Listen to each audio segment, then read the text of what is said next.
Hey everyone. Welcome back to Eclipse Wizardry. Get ready for an amazing tale. Fleur Delacour recognized Harry as her destined mate at age 8 and ancient Veela magic claimed him. Smash that like button and subscribe for more. Here we go. Chapter 1, Burning the summer that Fleur Delacour turned 8, her mother took her to a garden party at the Beauxbatons estate outside Lyon, where the hedgerows were trimmed into the shapes of magical creatures and the champagne glasses refilled themselves before they were ever quite empty. It was the sort of gathering that existed primarily so that important wizarding families could remind each other they were important, and Fleur found it profoundly boring within the first 20 minutes. She spent the better part of the afternoon with her younger sister Gabrielle, who was 4 and therefore delighted by everything: the self-refilling glasses, the animated garden sculptures, the way the older witches' robes shimmered when they moved. Fleur held Gabrielle's hand and pointed things out patiently, because she loved her sister and because it gave her something to do, but her eyes kept drifting to the estate's outer gardens, where the real ground stretched away into green distance and there was nobody making small talk about ministry appointments. "Maman said we cannot go past the fountain," Gabrielle said seriously, pointing at the large stone basin in the center of the main lawn. "Maman said we cannot go past the fountain without telling her," Fleur corrected, already calculating. She was 8. She had her mother's silver blonde hair and her grandmother's stubbornness and a quality that the adults in her life described as precocious, which was their polite way of saying she made them slightly nervous. The Veela blood in her family ran strong, not strong enough that she was fully Veela, not the way her great-grandmother had been, but strong enough that when she laughed, people nearby forgot what they were saying, and strong enough that she sometimes felt things she had no vocabulary for. Resonances. Tugs. A sense of rightness or wrongness about people and places that she'd learned not to talk about because it made the adults exchange glances. She told her mother where they were going. Then she took Gabrielle into the outer gardens. The outer gardens were wilder, more interesting: lavender bushes that hummed faintly with some old charm, a stone wall with climbing roses that had tiny faces in their centers if you looked at exactly the right angle, a worn path through tall grass that led to a smaller gate in the estate's outer wall. Fleur followed the path because it was there. Gabrielle toddled alongside her, chattering about the faces in the roses. The gate was open. Just slightly, just a few inches, the old iron hanging crooked on one hinge. On the other side of the wall, sitting in the grass with his back against the stone and a book open across his knees, was a boy. He was small, smaller than Fleur expected for someone who looked about her age, with dark hair that went in every direction as though it had given up on order entirely, and round glasses that were slightly too big for his face. He was wearing clothes that were obviously not his, a t-shirt so oversized it hung nearly to his elbows, jeans with the cuffs folded up multiple times. He was reading with the intense focus of someone who had learned that books were reliable in a way that other things were not, and he hadn't heard them approach. Fleur stopped. It hit her the way she imagined apparition must feel: a sudden, total displacement, the world lurching sideways and then resettling, but wrong, rearranged, different in some fundamental way she couldn't articulate. It started somewhere in her chest and radiated outward, and it was not unpleasant. It was actually the opposite of unpleasant, but it was enormous and startling and completely without precedent in her 8 years of living. She had felt resonances before. Little ones. A sense of warmth near certain people, discomfort near others. This was not a resonance. This was like standing next to a fireplace your entire life and then walking directly into the sun. Gabrielle tugged her hand. "Fleur? Who is he?" The boy looked up. His eyes were green.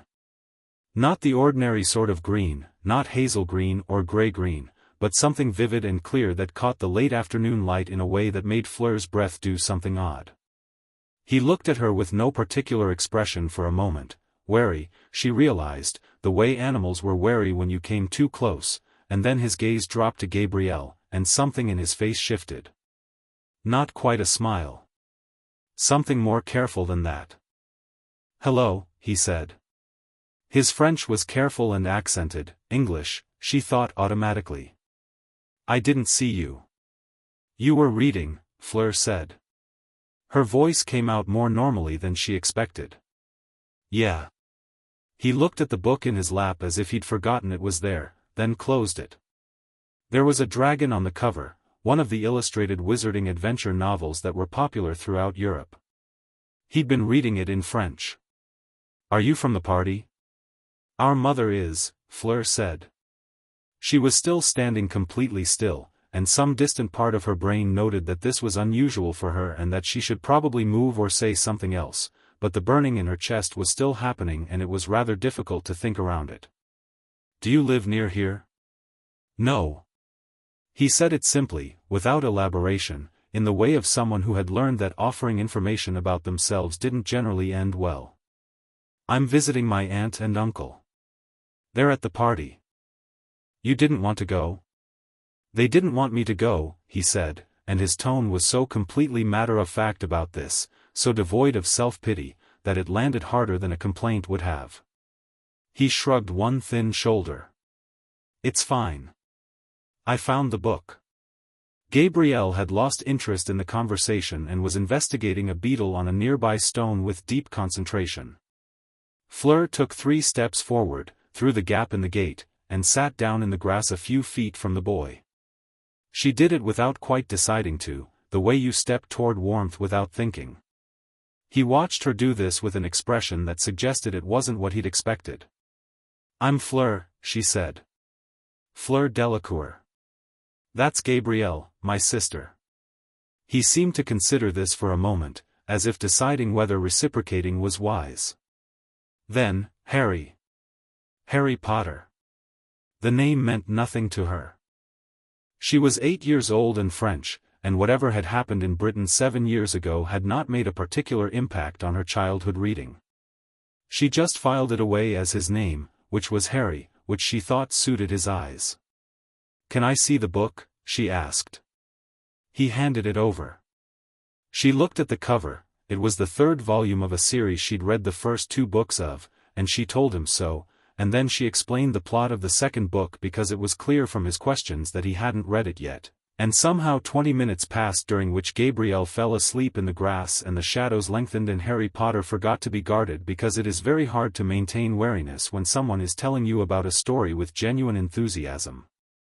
He laughed once, at something she said about the dragon's behavior in the 2nd book, and it was a short laugh, a little surprised, like he'd caught himself doing it and wasn't sure it was allowed. Fleur stored it away with the same careful attention she gave to interesting things. You're magical, she said eventually, not as a question. He went still for just a moment. How did you know? I can feel it. She considered how to explain the thing she'd never explained before. Like, heat. Some people have it and some people don't, and you have a lot of it. He looked at her with an expression she would only later learn to read as someone being genuinely seen for the first time and not knowing what to do with it. My aunt and uncle say I'm not supposed to do it. Do you do it anyway? Another pause. Then, quietly, sometimes. Good, Fleur said. He looked at her like she'd said something in a language he didn't speak. She handed the book back. You should read the 2nd one before you finish the 3rd. The ending makes more sense. I know, he said. I just couldn't find the 2nd one in English. The French one was here, so he paused, apparently recalculating how much he was sharing. I can read a bit of French. My teacher let me use the school library to practice. Your French is good, she said, because it was true and because she thought he didn't hear things that were true and good very often. He went very still in the way of someone receiving an unexpected kindness and bracing for the catch. When there was no catch, he just said, thanks. The light was going gold and long across the grass when Fleur heard her mother calling from back inside the wall. She stood up and brushed grass off her dress. Harry stood too, on instinct, which she found interesting, manners that existed beneath whatever his aunt and uncle had done to him, manners that came from somewhere else. We have to go, she said. Yeah. He picked up the book. Then, unexpectedly, thank you. For explaining the other one. You're welcome, she said. She took 2 steps back toward the gate, then turned. The burning in her chest had settled into something steadier, something that felt permanent in a way that was both slightly alarming and deeply, inexplicably correct. "Goodbye, Harry Potter." "Goodbye, Fleur Delacour," he said, getting both syllables of her name right on the first try, which almost nobody outside France managed. She went back through the gate. She took Gabrielle's hand. She did not look back, because she was 8 years old and stubborn and did not want him to see her do it. She looked back. He was already reading again. Apollon Delacour found her daughters coming up through the garden 10 minutes later, Gabrielle groggy from her nap and Fleur unusually quiet.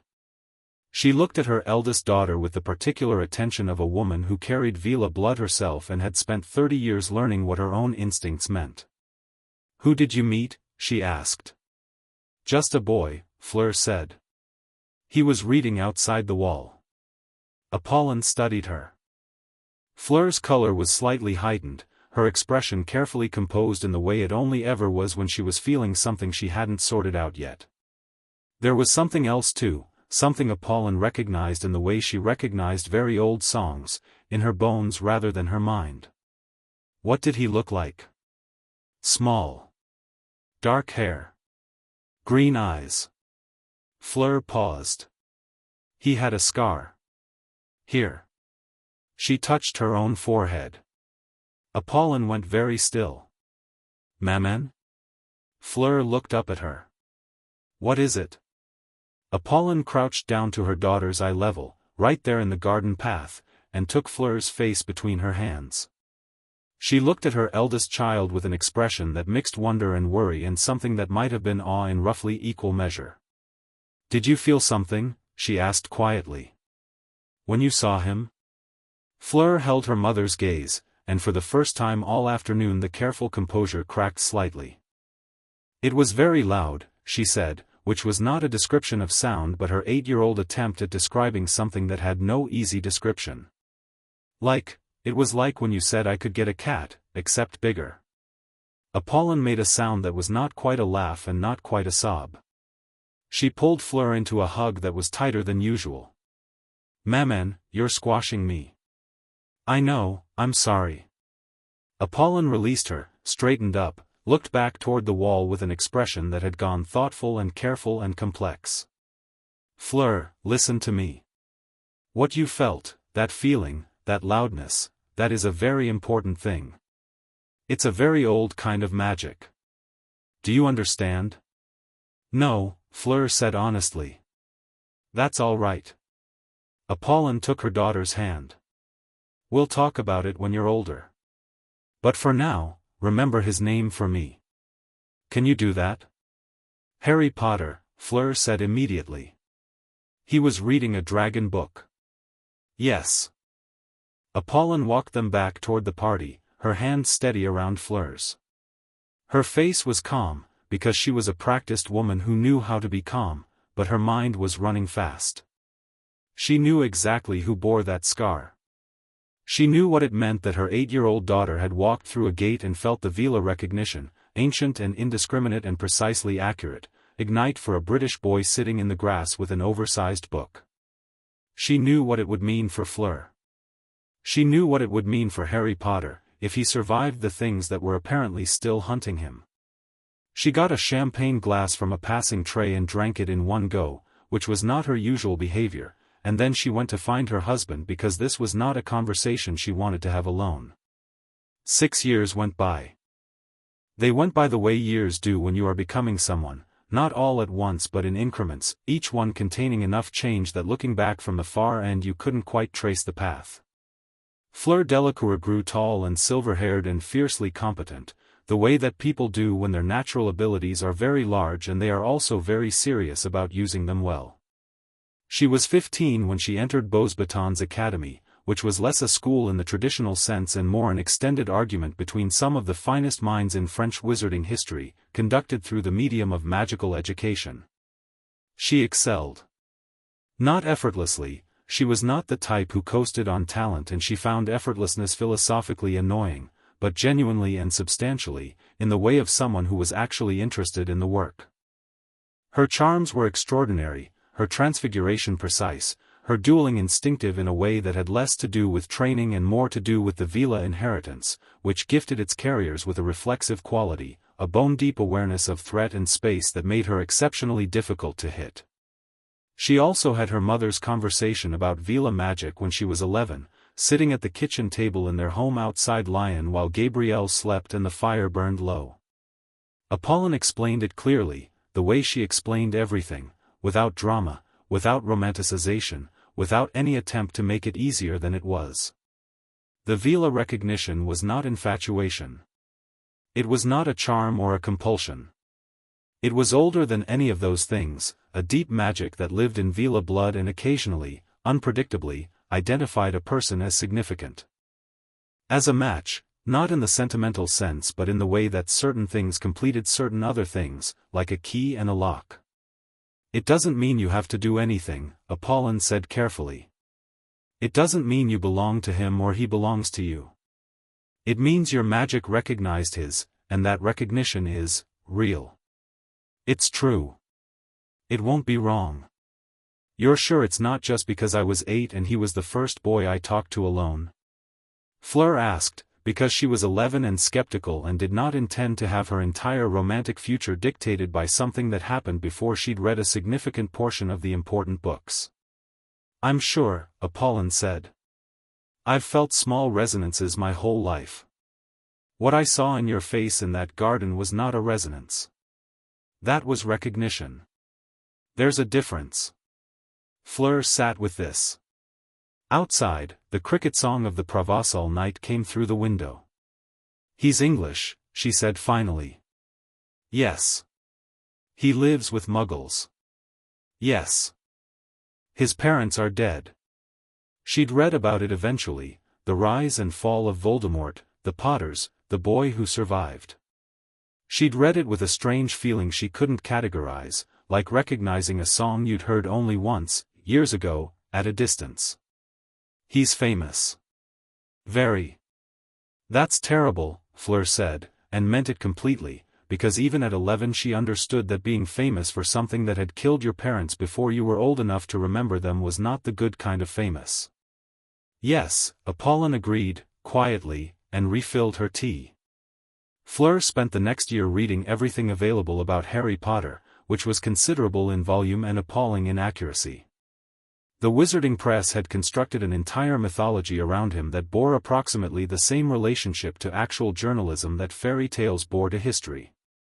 She sorted through it methodically, keeping what seemed like fact, discarding the obvious invention, and ended up with a picture of a boy who had survived things through some combination of extraordinary luck, genuine instinctive magic, and what appeared to be a fundamental inability to stay safe when someone else needed help.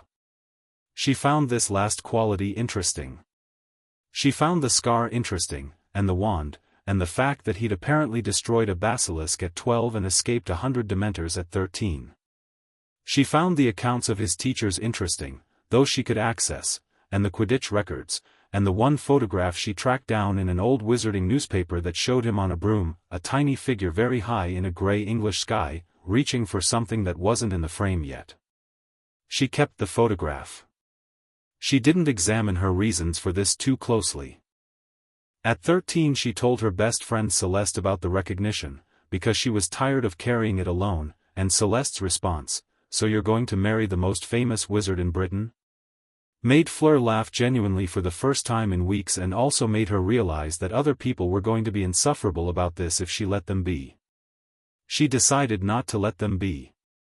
At 14, when Beauxbatons was invited to send a delegation to the Triwizard Tournament to be held at Hogwarts, Madame Maxime selected 8 students, and Fleur was among them, the youngest by 2 years, selected on the basis of talent rather than seniority, which several of the older students found objectionable and said so. Fleur listened to their objections without comment and then went to pack. The night before they left, Apollon came to her room and sat on the edge of the bed while Fleur folded robes with aggressive precision. "Are you ready?" Apollon asked. "I've been preparing for this since 4th year," Fleur said. "My charm scores are the best in Beauxbatons history for someone my age, my transfiguration, Fleur." Apollin's voice was gentle but precise. That's not what I asked. Fleur set down the robe she was folding. She had her mother's composure and her father's jaw, and she used both of them now, keeping her face very still. He'll be there, she said. He will. He's 14. She paused. I'm 17. I know. I haven't thought about she stopped. Started again. When I was 8 I didn't know what it was. And then I found out, and I had 6 years I've had 6 years of it being theoretical. Of it being a thing that happened once in a garden, and then, she picked up the robe again, not because she needed to fold it but because her hands wanted something to do. What if he doesn't? The recognition doesn't require anything from him, Apollon said. It's yours, not his. He may feel something, or he may feel nothing at all. Either way, you don't owe him anything and he doesn't owe you anything. I know that, Fleur said. I know you know it. I'm saying it out loud so you can hear it in an actual voice rather than just your own. Fleur finished folding the robe and set it in the trunk. She sat down on the bed next to her mother. What if he's awful? She asked, and her voice came out quieter than she'd meant it to. Apollon considered this seriously. Your magic is not infallible. But Veela recognition has never, in the history of our family, fixed itself to someone without fundamental worth. The details may not be what you expect. He may be frustrating. He survived Voldemort 3 times and he's been front-page news since he was a year old, Fleur said.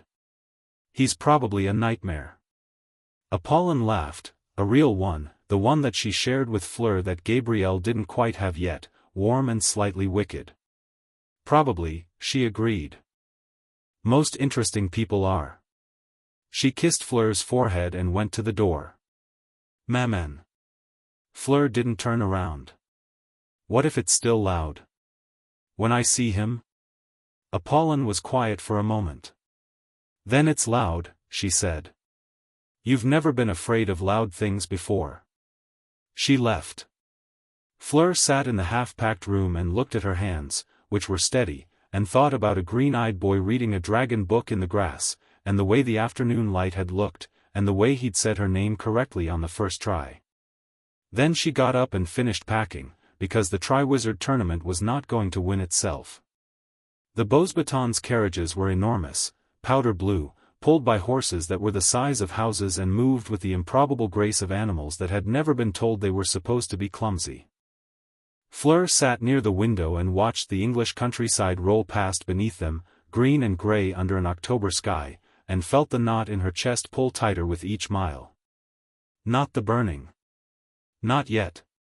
Something more prosaic, more like the feeling before a very important exam, which she addressed the same way she addressed the feeling before very important exams, by reviewing what she knew and what she intended to do with it. She knew the Triwizard Tournament. She knew the tasks would be dangerous, that the cup came with glory and with 1,000 galleons and with the kind of reputation that opened doors even in the most obstinately closed circles of international wizarding society. She knew she was among the best in her delegation and fully intended to be Beauxbatons champion. She also knew that Harry Potter was a 4th year at Hogwarts, which meant he would be there when they arrived, and that she had approximately no idea what she was going to do or feel when she saw him, and that this uncertainty was by a considerable margin the most uncomfortable part of the entire enterprise. The carriages began to descend. Through the window, Hogwarts rose up out of the Scottish evening, dark and enormous and lit from within, towers casting long shadows across a lake that caught the last light on its surface like broken mirrors.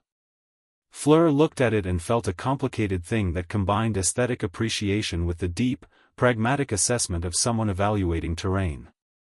It was impressive. It was also clearly cold and probably drafty, and the grounds appeared to contain at least one forest that was quite obviously deeply inadvisable. She liked it, which surprised her. There, said Celeste, appearing at her shoulder and pointing. On the steps.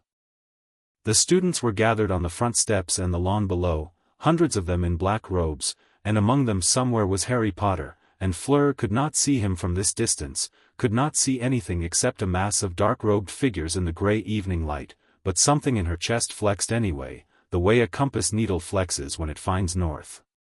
Not yet. Not yet. She straightened her robes. She schooled her face into the expression she wanted, poised, confident, slightly amused, the expression of someone who had arrived somewhere and found it more or less what they expected. She had practiced this expression not because she was vain but because she understood that walking into a room was a kind of statement, and she preferred to make her statements deliberately. Madame Maxime descended first.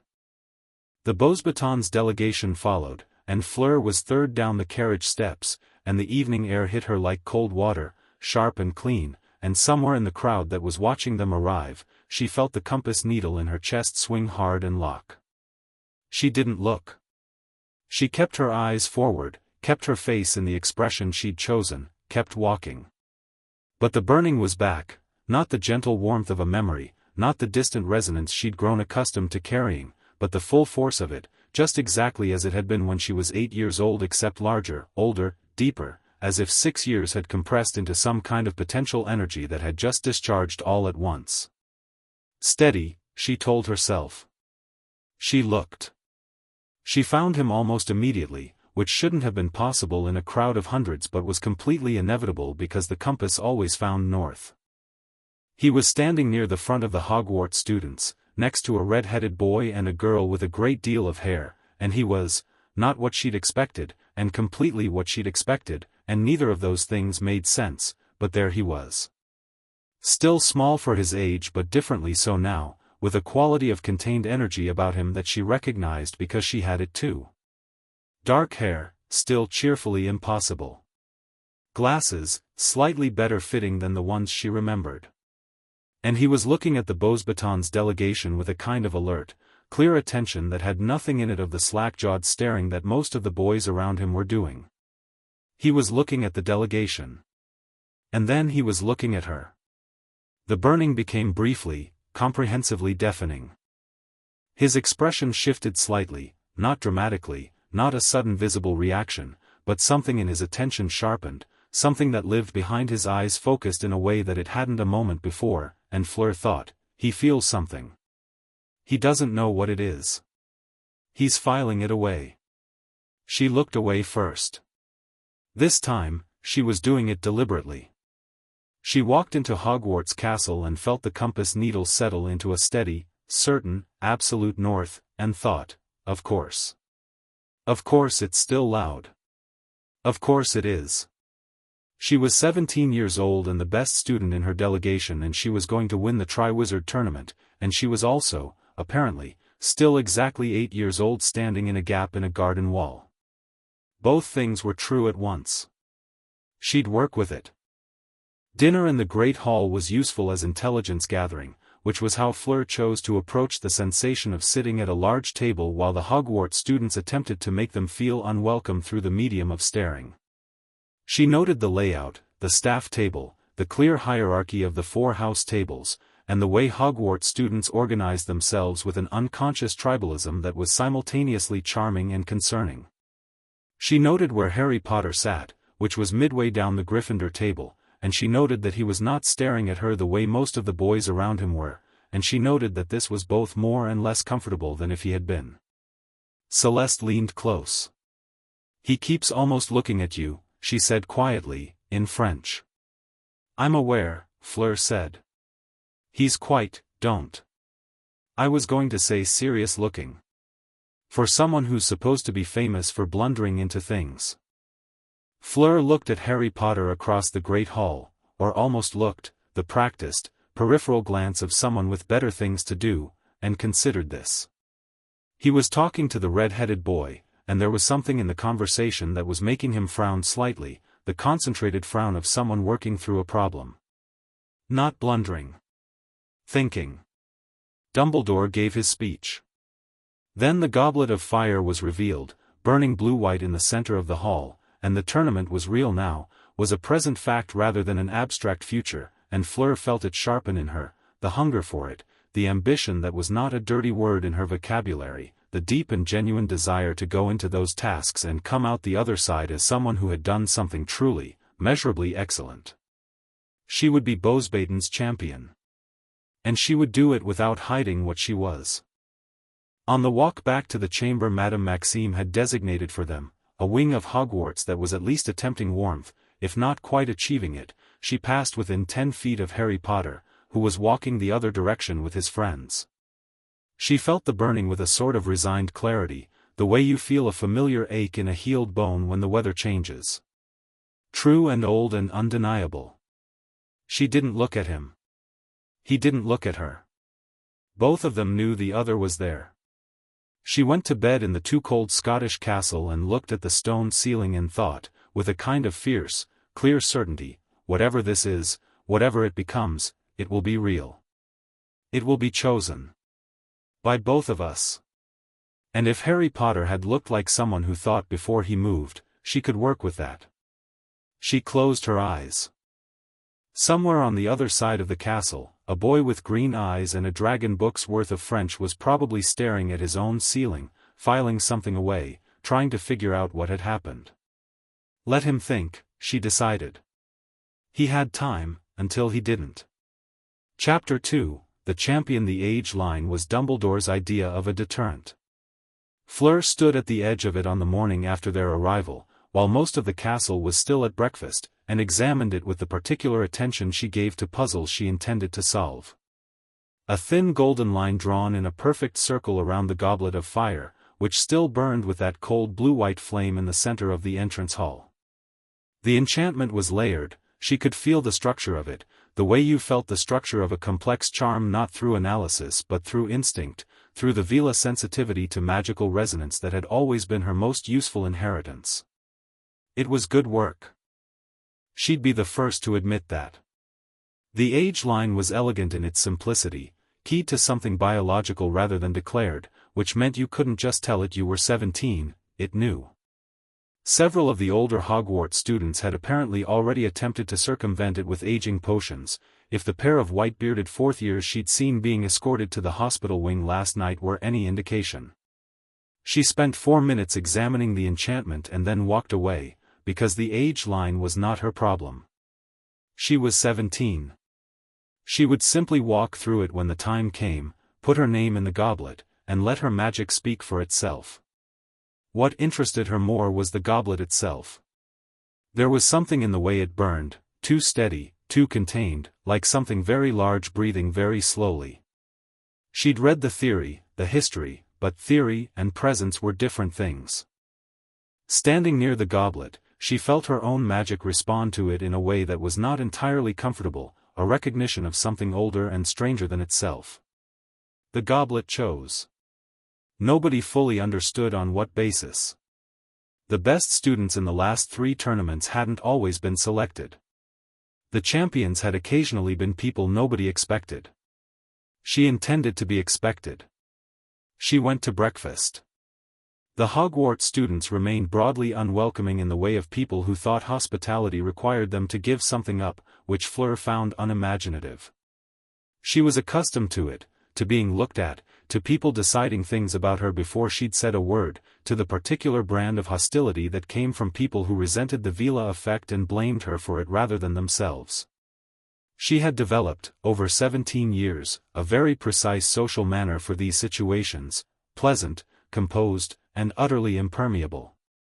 She ate her breakfast. She spoke in French with the delegation.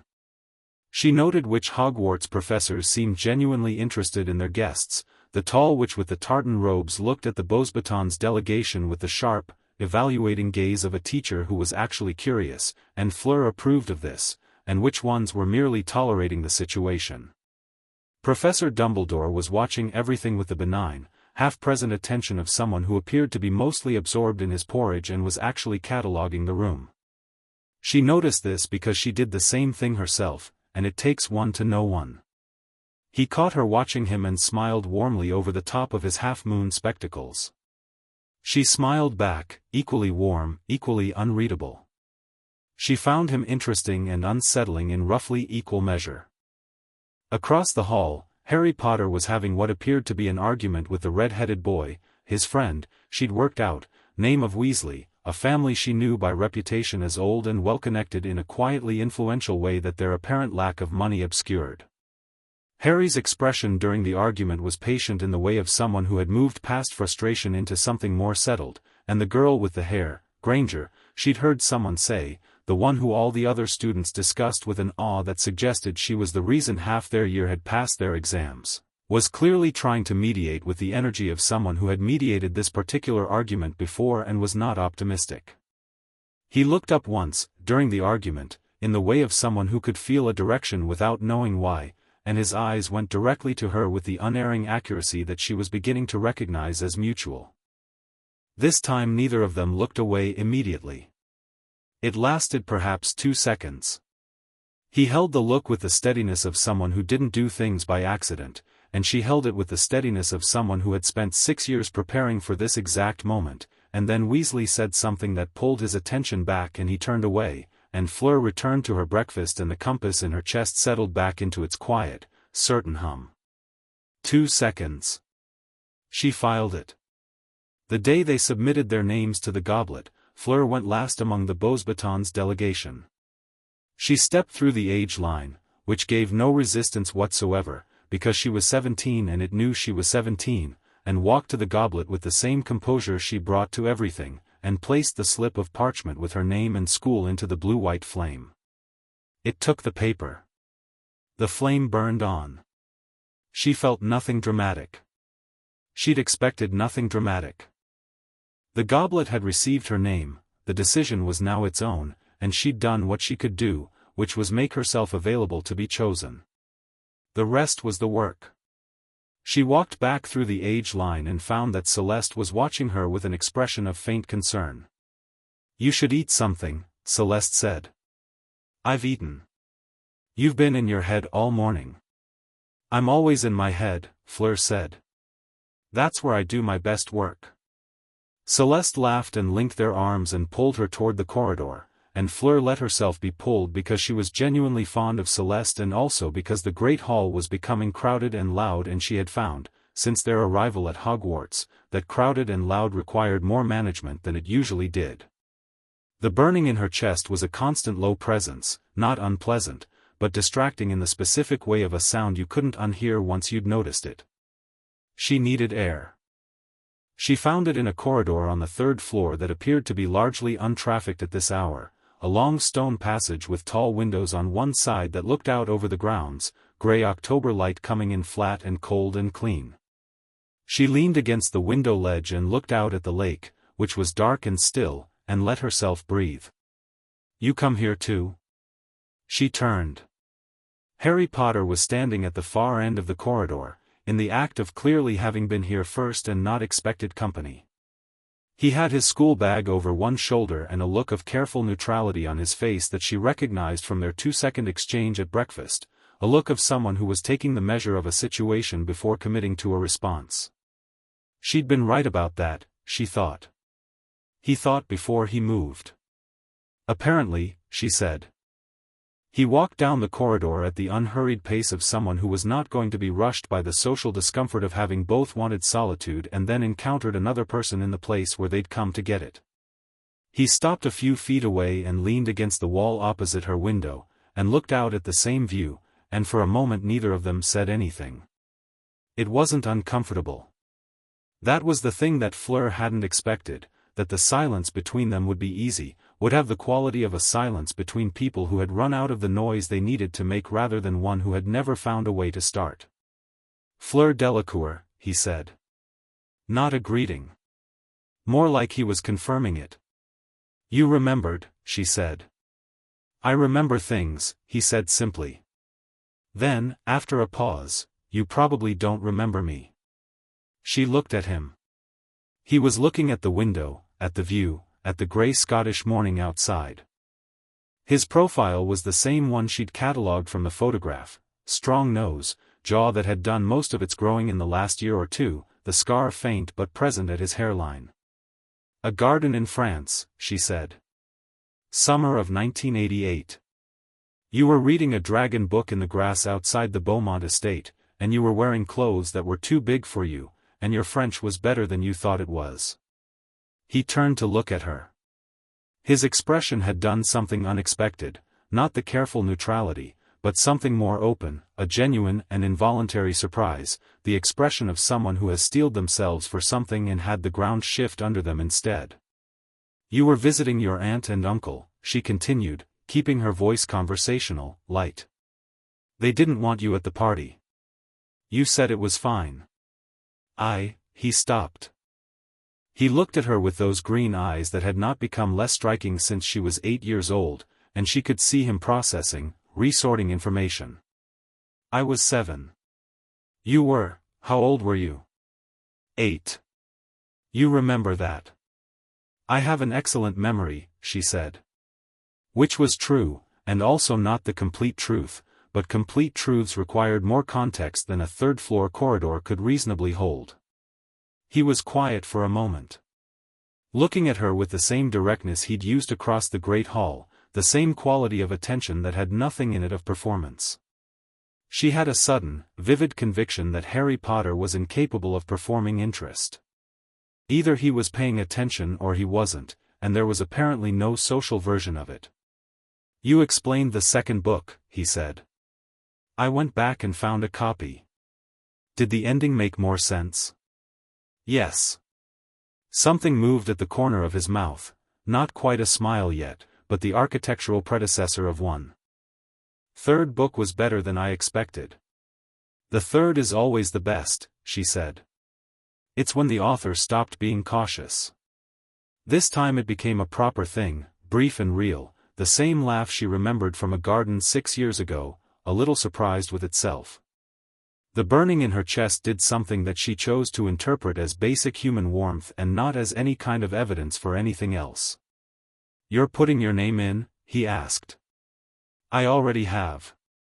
He nodded, the nod of someone who'd expected that. You're good. I'm the best in our delegation, she said. Not a boast, a fact, delivered with the clean confidence of someone who knew the difference between the two. He considered her for a moment. Are you worried about the tasks? No. She paused, then amended it honestly, I'm prepared for the tasks. There's a difference. There is, he agreed, and she had the sense this was a distinction he'd come to from experience rather than theory, which was interesting and slightly sobering. She thought of the basilisk. Of the dementors. Of whatever had made a 14-year-old boy look like someone who measured the distance between prepared and worried with the precision of someone who had seen both. You should be careful, she said. Not because she'd planned to say it, it came out ahead of the decision. He looked at her with an expression she couldn't entirely read. I'm always careful. You are not, she said. I've read about you. You're strategic, which is different. Being careful is about avoiding danger. Being strategic is about choosing which dangers are worth it. Something shifted in his face, a quality of being recognized again, that same involuntary openness, and this time it lingered. That's pretty accurate, he said quietly. I know. She straightened up from the window ledge. The corridor was still empty, still just them, and the gray light was moving as the clouds shifted outside. Are you planning to enter? You could make the age line. I'm 14, he said. I know how old you are. She said it without weight, factual. That's not what I asked. He held her gaze. No, he said. I wasn't planning to enter. Good, she said. The tournament is mine. He said nothing to this, but the almost smile was back, the architectural predecessor, and this time she let herself file it as something other than a data point. She picked up the book she'd set on the window ledge, a slim volume on advanced charm theory she'd been carrying as reading material, and tucked it under her arm. It was good to see you again, Harry Potter, she said. You too, he said, and this time both syllables of her name were already there, already correct, in the way they had been 6 years ago, and she walked down the corridor and did not look back, because she was 17 now and had significantly better self-control than she'd had at 8. She looked back. He was looking at the window again, at the grey lake and the October sky. She went to find Celeste and tell her she was fine, and that she'd had an interesting morning, and that she was going to win the Triwizard Tournament, all three of which were true. The night the goblet made its choices, the entrance hall was packed. Every student from all three schools pressed together in the firelight, the goblet burning at the center of it all, and the anticipation was a physical thing, a thickness in the air. Fleur stood near the front of the Beauxbatons delegation, composed and still, and felt the compass in her chest running warm and certain and north, which meant Harry was somewhere behind her in the Gryffindor crowd and she was deliberately not locating him, because she had enough to focus on. Dumbledore stood before the goblet. The hall went quiet. The flame turned red. A tongue of fire shot upward and a piece of parchment flew out, and Dumbledore caught it with the ease of someone who had done this before. "The Durmstrang champion," he said, and his voice carried through the silence without effort, "is Viktor Krum." The Durmstrang students roared. Krum, she had been watching him, had catalogued him as the genuine threat he was, the best seeker in the world at 17 and possessed of a focused, patient competence that reminded her uncomfortably of herself, stood up and walked through the crowd with the contained stillness of someone who had expected this and was not going to perform surprise. The flame turned red again. Another parchment. "The Beauxbatons champion," Dumbledore said, "is Fleur Delacour." The burning in her chest flared once, bright and clean, and Fleur walked forward through the Beauxbatons' applause, generous, her delegation genuinely wanted her to win, and across the entrance hall floor and through the door to the side chamber where the champions were to wait. She walked at the same pace she always walked. Her face was in the expression she'd chosen. Inside her ribcage something was doing a complicated thing that was partly triumph and partly relief and partly the deep satisfaction of an expectation confirmed.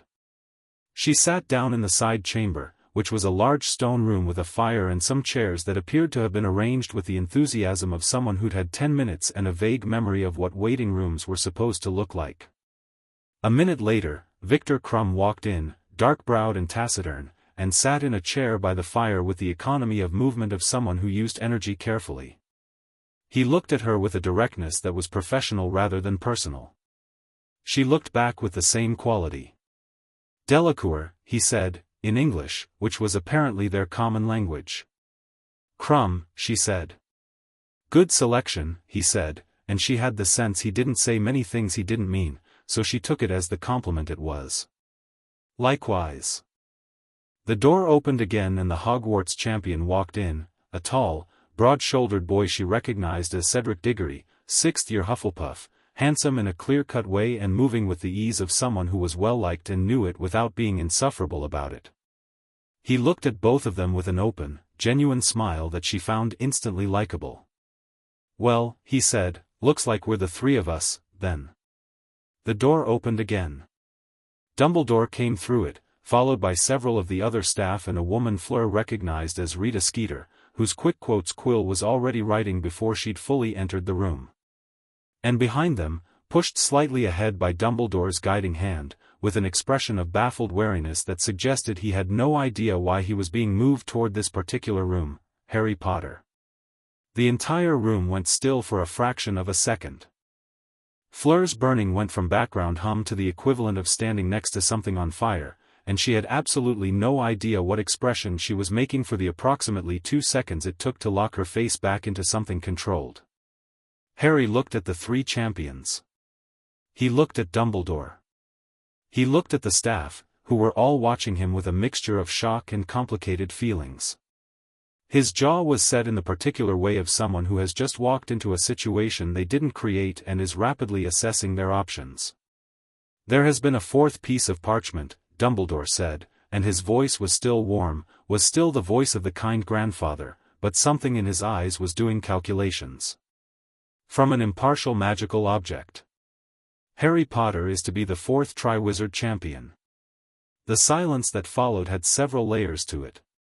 There was the silence of Krum, who was recalculating threats. There was the silence of Cedric Diggory, who was clearly trying to work out whether to be offended. There was the silence of the staff, who were all performing varying degrees of concern. And there was the silence of Fleur Delacour, who was looking at Harry Potter with an expression that she was not entirely in control of and which contained, she was fairly sure, some amount of fury on his behalf, because she knew that he hadn't entered. She knew he was 14 and he hadn't entered, and he was standing in the center of this room wearing the face of someone who knew they were about to be blamed for something they didn't do. "I didn't put my name in," he said. Flat, clear, not defensive, because he wasn't asking anyone to believe him, he was simply stating a fact. "Nevertheless," said Dumbledore, "the Goblet of Fire constitutes a binding magical contract." "Then someone put his name in for him," Fleur said. The room turned to look at her. She met the various gazes with steady composure and continued, "He is 14 years old. He has said he didn't enter. The goblet doesn't make mistakes, which means either something is very wrong with the way the tournament has been administered or someone wanted him in it. Neither of those is his fault." Dumbledore looked at her. His expression was warm, measured, and entirely unreadable. "Miss Delacour, while your concern is accurate," she said. "Who gains from a 14-year-old in the tournament?" The question landed in the room and nobody answered it, because nobody wanted to follow it to where it went. Harry was looking at her. He had the expression she'd seen on the third-floor corridor, open, involuntary, the look of someone being met where they stood instead of where people expected them to be. She held the contact for one beat, too, and then she looked back at Dumbledore with the clear-eyed steadiness of someone who had asked a question and was perfectly willing to wait. Dumbledore's expression shifted marginally. It was a very small shift, barely perceptible, and she suspected most people in the room missed it. She didn't. "There will be a full investigation," he said, smoothly, in the warm tone that clearly concluded the portion of the evening where questions were answered. "For now, the magical contract must be honored. Harry will compete. His safety is of paramount concern to all of us." This last sentence was said with such genuine conviction that Fleur spent the remainder of the brief official proceedings quietly examining whether she believed it. She did not, particularly.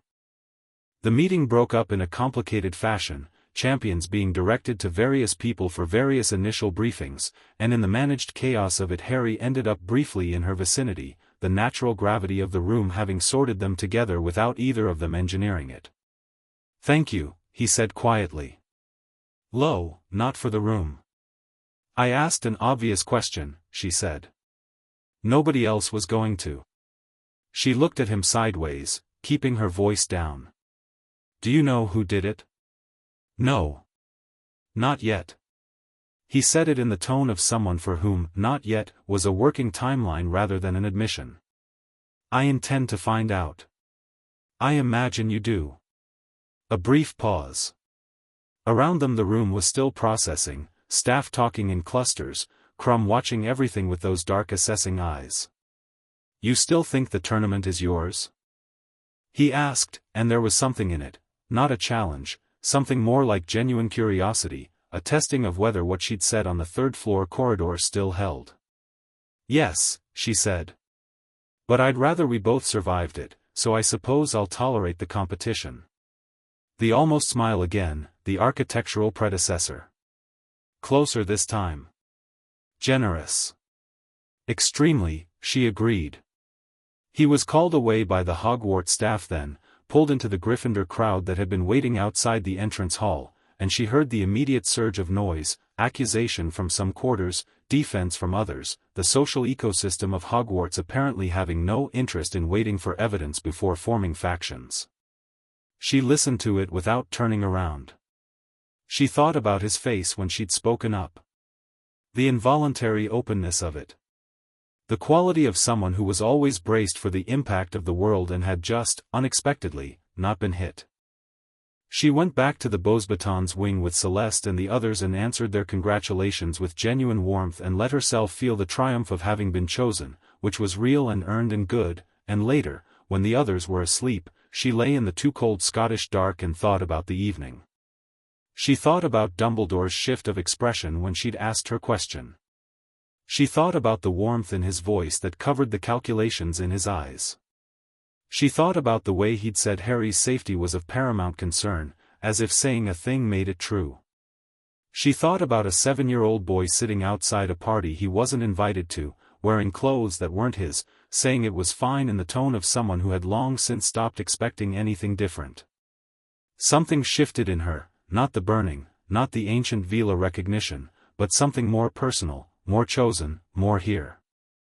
A decision forming, not fully articulated yet but present in the way that important decisions were always present a while before you could name them. Harry Potter had someone to think he was worth something.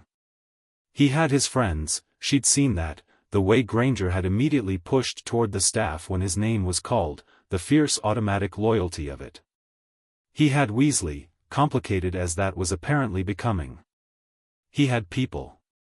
But she thought about Dumbledore's calculations, and the binding magical contract, and the fact that a 14-year-old boy was now committed to a competition designed for adults, and she thought, he needs someone who isn't managed by Dumbledore. Someone who will ask the obvious questions. She could do that. She was 17 and she was Beauxbatons champion, and the Veela recognition had been burning in her chest since she was 8 years old, and she had not spent 6 years building herself into something excellent in order to be someone who stayed quiet when the obvious question needed asking. She closed her eyes. The tournament was in 3 months. She had work to do. Breakfast the next morning had a different texture. The Hogwarts students had formed their positions overnight. She could read the social architecture of it across the Great Hall, the various factions made visible by who was sitting near whom and the quality of glances being exchanged. A significant portion of the school appeared to have decided Harry had cheated his way into the tournament. Another portion, smaller but fierce, had closed ranks around him. Harry himself appeared to have decided to eat his breakfast.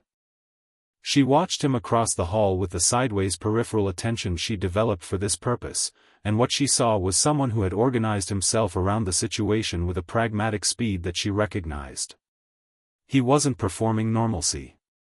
He wasn't performing distress. He was eating breakfast and talking to Granger in a low, focused way that had the quality of planning. He caught her watching and she let him this time, held it straight on rather than peripheral.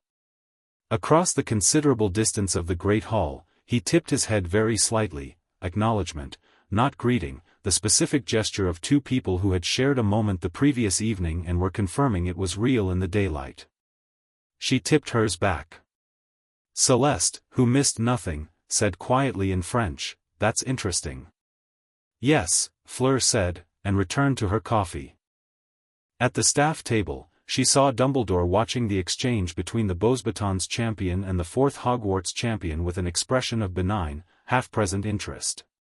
She met his gaze when he glanced her way. Smiled pleasantly. He smiled back, with the warmth of someone who had not, she thought, entirely expected her to be what she was. Good, she thought. Let him recalibrate. The tournament was in 3 months and she had entered it to win, and she would win it, and somewhere in the next 3 months she was also going to make sure that Harry Potter had someone in his corner who hadn't already decided what he was worth. She drank her coffee. She looked out at the grey Scottish morning through the great hall windows. The compass in her chest was running warm and steady, and it was, she had decided, completely fine. Both things could be true at once. She had always been good at more than one thing at a time. Chapter 3, The Dragon and the Lake. The first task was dragons. Fleur found out the way the champions were apparently supposed to find out, through a tip from Hagrid, the enormous groundskeeper who managed to convey the secret with the subtlety of someone hiding a large piece of furniture behind a very small curtain. She'd followed the trail of hints that Madame Maxime dropped with similar unsubtlety, gone to the edge of the forbidden forest on the appointed evening, and stood in the cold dark watching 4 dragons pace in their enclosures with the calm of someone filing information. A Hungarian horntail. A Chinese fireball. A Swedish short snout. A Welsh green. She stood there for 10 minutes, measuring them, their patterns, their reactions to sound and movement, the geometry of their enclosures, the way the handlers moved around them. Then she went back inside and spent the next 3 days preparing, because knowing what you faced was only the first step and preparation was where the actual work lived. She did not see Harry on the edge of the forest that night. She found out later, from Celeste, who had it from a Gryffindor girl who had it from Weasley, which was a chain of information she trusted approximately as far as she could throw it, that he'd been there too. That someone had tipped him off as well. She thought about who that someone might have been and came up with Dumbledore, and then thought about why Dumbledore would want Harry adequately prepared, and arrived at the conclusion that it was because a dead champion was bad optics rather than because the man was losing sleep over Harry's well-being. She kept this thought to herself because it was uncharitable and possibly unfair, but she kept it.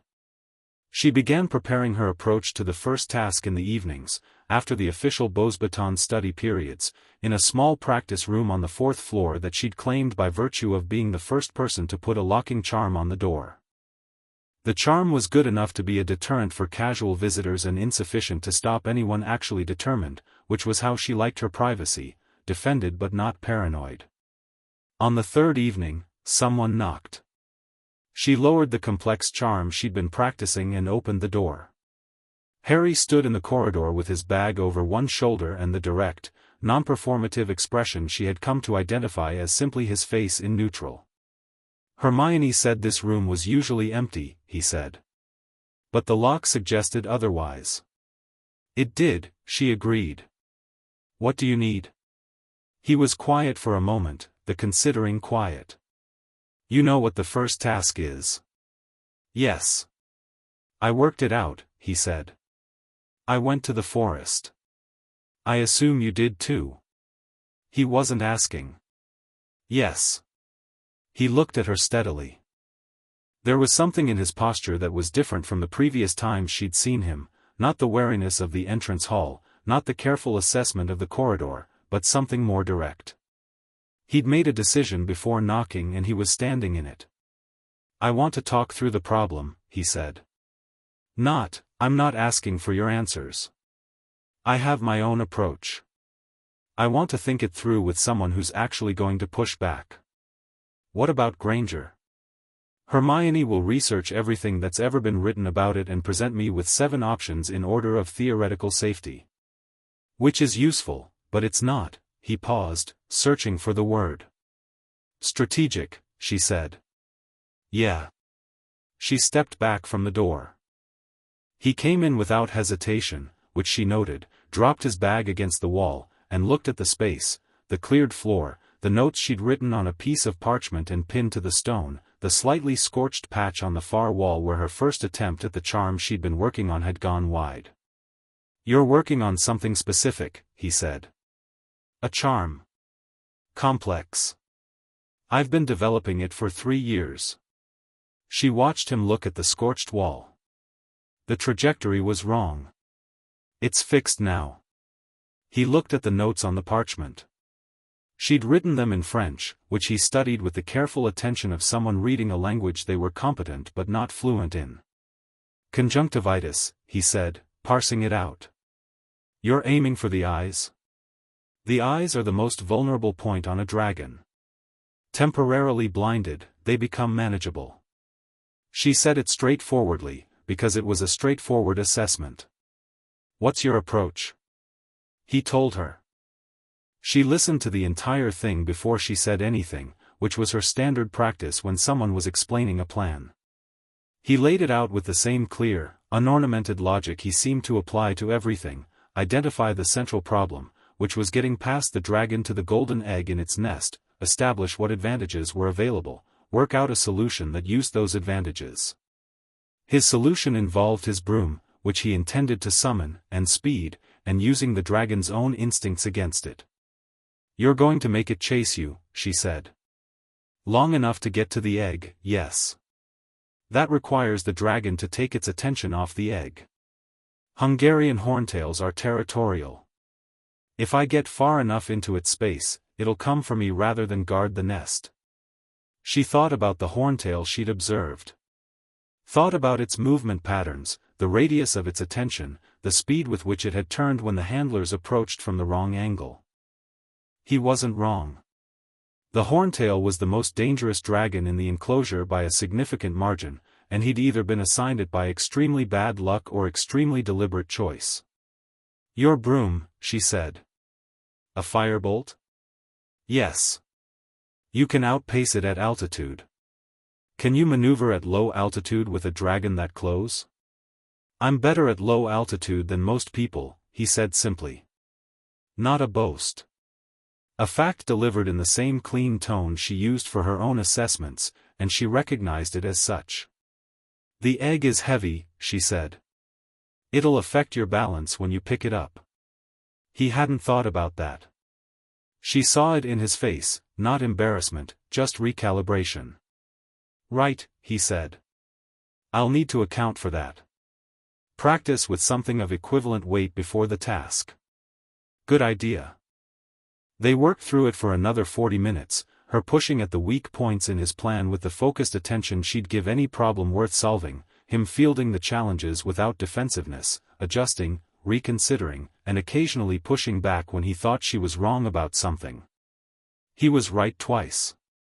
She was right more often, which she attributed to 3 more years of formal strategic thinking, and he took the corrections with such complete absence of wounded pride that it was actually slightly refreshing. Your conjunctivitis charm, he said, near the end of it. Complicated enough that something could go wrong on the day. Any approach has that risk. Simpler approaches have less of it. Simpler approaches are also less effective. She looked at him. I don't compete to get through. I compete to do it well. He was quiet for a moment. Then, what happens if the charm goes wide again? Then I adapt, she said. In the moment. That's what all the preparation is for, so that when something goes wrong, you have enough built foundation to improvise from. He looked at her for a beat. That's actually how I think about it too. I know, she said. I could tell from how you explained your plan. The almost smile again. Less almost than usual. She was beginning to map its taxonomy, when it appeared, under what conditions, what it meant when it lasted a full second versus a fraction. She was doing this automatically, the way she catalogued everything that interested her, and she made no effort to stop because cataloging things that interested her had never gotten her into trouble she couldn't manage. He picked up his bag. Thanks. This was useful. It was, she agreed. I also benefited from the conversation. He paused at the door. Are you worried? About your task? I'm prepared, she said. We established the difference. Right. He opened the door, then turned back. The corridor light caught the scar at his hairline, pale against his skin. For what it's worth, I think you'll be extraordinary. She held very still for a moment, because the burning in her chest did something that she was not going to examine in detail in a 4th-floor practice room at 9 in the evening. Of course I will, she said. Good luck with your horntail, Harry. He grinned, a full one, brief and real and different from the almost smile, something with more warmth and less caution, and went. She stood in the empty practice room for a moment. Then she went back to working on her charm, because she was going to be extraordinary, and extraordinary didn't happen by accident. The first task was on a gray November morning when the cold had decided to stop being seasonal and start being personal. The champions waited in a tent at the edge of the arena, which was what they were calling the stone enclosure they'd built in the grounds, as if calling it an arena made it more reasonable that they'd put dragons in it, while outside the sound of the crowd built into a sustained roar that came through the canvas walls like the sound of something alive. Fleur went second. She walked out of the tent into the cold air and the roar of the crowd and the smell of smoke and earth, and the Welsh green was waiting for her, 40 feet of scaled, fire-breathing green dragon, currently occupied with its nest in the far corner of the arena with the deep and single-minded conviction of something that had decided those eggs were the most important things in existence. It hadn't noticed her yet. She stood at the edge of the arena for exactly as long as it took to confirm that her preparation was complete, her mind clear, the charm structured and ready. Then she moved. The charm she'd spent 3 years developing was an advanced modification of the standard conjunctivitis curse, layered with a binding component that held the effect for longer than the base spell. It required precision, the angle of the wand, the weight of intent behind it, the exact moment in the dragon's movement pattern when its eyes were most exposed. She'd calculated all of it. She'd practiced all of it. The Welsh green noticed her at about 30 feet. It turned with the speed of something that size, moving much faster than its scale suggested, and the blast of flame it sent at her was genuine and immediate and hot enough that she felt it on her face even as she threw herself sideways and cast the charm in one continuous motion, the sideways roll and the wand movement integrated into a single action rather than a sequence, the way you could do things that had been practiced enough to become something other than thought. The charm connected. The dragon screamed, not a roar, a scream, high and jagged and deeply unhappy, and reared up, clawing at its face. Temporarily blinded, its movement became wild and thrashing, its tail sweeping the arena in a 30-foot arc. She was already moving away from the tail's path, calculating its next direction from the pivot of the dragon's body, stepping out of the swing with 12 inches to spare. She walked to the nest. She took the golden egg. She walked out of the arena. The crowd's reaction was a physical thing, a wall of sound. She registered it distantly, through the lens of the clean, focused aftermath of a task completed.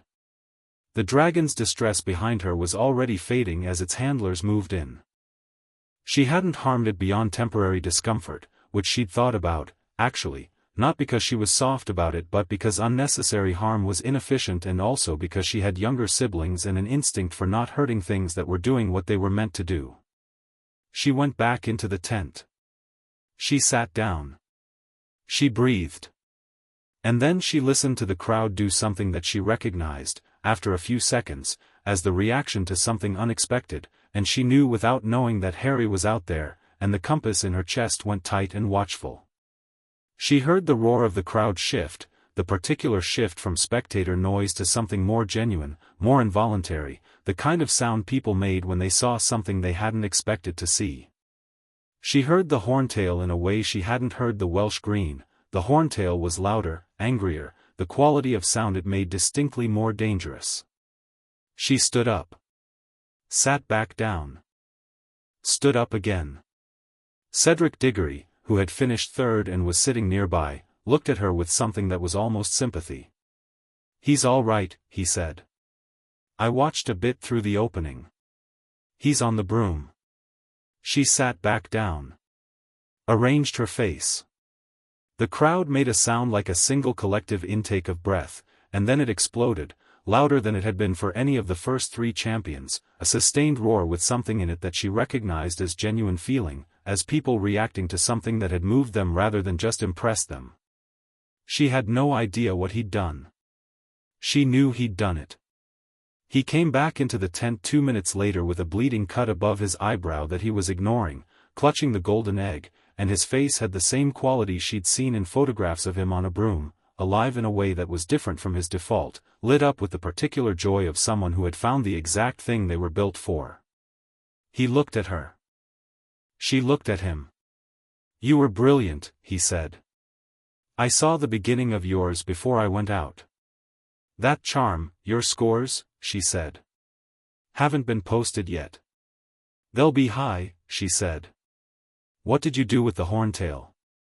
He told her, quickly, the crowd noise still carrying in through the canvas, and she listened with the focused attention she gave everything he said and felt something complicated happening in her chest that was only partially the Veela recognition and partially the more ordinary feeling of watching someone do something genuinely extraordinary and being glad you were there to see it. "The egg caught in the trajectory," she said, pointing at the point in his account where he'd had to compensate for the added weight on pickup, and he nodded. "You were right about that." "I usually am," she said. "You compensated well." "I improvised." "From a solid foundation," she said. "That's what the preparation was for." He looked at her for a moment with an expression she'd started to recognize as him noticing something and deciding whether to say it. He decided against it this time, whatever it was, and that was fine. She had patience. 6 years of practice had made her very patient about this particular subject. "Your cut needs attention," she said instead. He touched his eyebrow. "Yeah. Go find Madame Pomfrey before the scores are posted. You want it cleaned properly. He went, because she'd said it in the tone of someone who was not suggesting a course of action but describing an inevitable one, and he appeared to have noticed this quality of her speech and found it more reasonable than annoying, which she noted with quiet approval. The scores, when they were posted, were Crumb 42, Fleur 45, Diggory 46, Potter 45. She and Harry were tied for second. She examined this result with honest assessment and concluded it was fair. Diggory had been clean and skilled and deserved his lead, and Harry's score reflected both genuine excellence and the unavoidable deductions for the cut on his face. Her score reflected her own genuine excellence and the equally unavoidable deductions for the fire she'd taken in the first second of the task. Tied for second. She thought about this. She thought she could work with this. November became December in the bone-deep way of Scottish winters, cold settling in with the permanence of a decision. The Hogwarts grounds became beautiful in a bleak way, frost on the stones each morning, the lake going dark and flat, the forbidden forest losing whatever warmth its canopy had offered and becoming simply dark. Fleur worked. She always worked, but there was a particular quality to the preparation for the second task, which the golden eggs had eventually revealed, after much distressing screeching until submerged in water, to involve spending an hour in the lake, that required her to expand her competence in directions she hadn't anticipated. The bubblehead charm was obvious and she'd mastered it within 3 days, but an hour was a long time and the lake was clearly not simply water, and she spent significant time researching the Grindylows she'd been warned about and the general navigation challenges of an opaque, deep, cold freshwater lake in February. Between preparation sessions, she spent time with Harry. This happened gradually, which is to say it happened in the way that things that are inevitable always happen, not all at once, not through any grand decision, but through repeated small moments that accumulated into a pattern. The third-floor corridor became a habit. The practice room became something they shared on certain evenings when their schedules allowed. She began to know the rhythm of his days, the Quidditch practice, the study sessions with Hermione, the particular way his energy shifted when something was bothering him, which was most days at the moment because the tournament had revealed him to have very few genuine friends among people who hadn't already decided who he was. She found this both enraging and unsurprising. What she found surprising was how easy it was to be around him. She had been prepared, 6 years of preparation, for something significant and possibly overwhelming, and what she had instead was someone who sat across from her in the practice room and argued about charm theory with the focused engagement of someone who genuinely loved the subject, who made her laugh twice before she could catch herself, who listened when she spoke with the complete attention that most people only deployed when they wanted something. He didn't want anything. He wanted her company, she thought, in the simple direct way of someone who found the company good and made no additional calculation about it. She, in turn, found herself doing things she didn't normally do, explaining things instead of simply stating them, asking questions she already knew the answers to because she wanted to hear how he'd get there, noticing when he was tired and steering conversations towards subjects he found energizing. She recognized with the honesty she applied to everything, doing what Veela instinct had been doing in the background for 6 years, orienting toward him, the way a plant oriented toward light. Not helplessly. Not without choice. Just, naturally, in the direction of the warmth. In early December, 2 weeks before the Yule Ball, Rita Skeeter published an article in the Daily Prophet. Fleur read it over breakfast with an expression that she kept carefully neutral while her internal assessment of the situation was significantly less polite. The article was ostensibly about the champions, which gave Skeeter license to write about all 4 of them, and what Skeeter had written about Harry was the specific brand of damage done by someone who had taken real information and arranged it into a shape that served their own purposes rather than the truth. There were quotes, slightly off, slightly wrong, the way recalled quotes always were, and there was a narrative arc to the piece that positioned Harry as a tragic, fragile figure, which was so comprehensively wrong that Fleur had to set her coffee down to avoid doing something intemperate with it. Fragile. As if someone who had fought a basilisk at 12 and was calmly preparing for his second Triwizard task at 14 was fragile. As if the boy she spent 3 evenings a week watching think his way through complex strategic problems was fragile. She folded the paper. She looked across the great hall. Harry had a copy of the paper on the table in front of him and he was looking at it with an expression of mild disgust and no apparent distress, which was the correct response and which she found deeply satisfying. He looked up, met her eyes across the hall, and gave her a look that communicated clearly, "Yes, I've read it, no, I'm not upset, it's irritating but ultimately unimportant." She gave him back, "Good." Celeste leaned over. "The article says he's haunted by his tragic past." "The article is written by someone who has never spent time with him," Fleur said. "She interviewed him. She sat near him with a quill that was writing without being directed and produced something that serves her narrative. Those are different things." Fleur pushed the paper aside. "He's not haunted. He's practical. There's a significant difference." Celeste was quiet for a moment. Then, carefully, "You like him."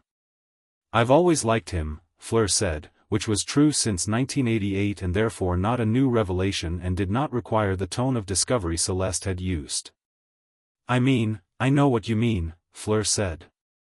"My coffee is getting cold."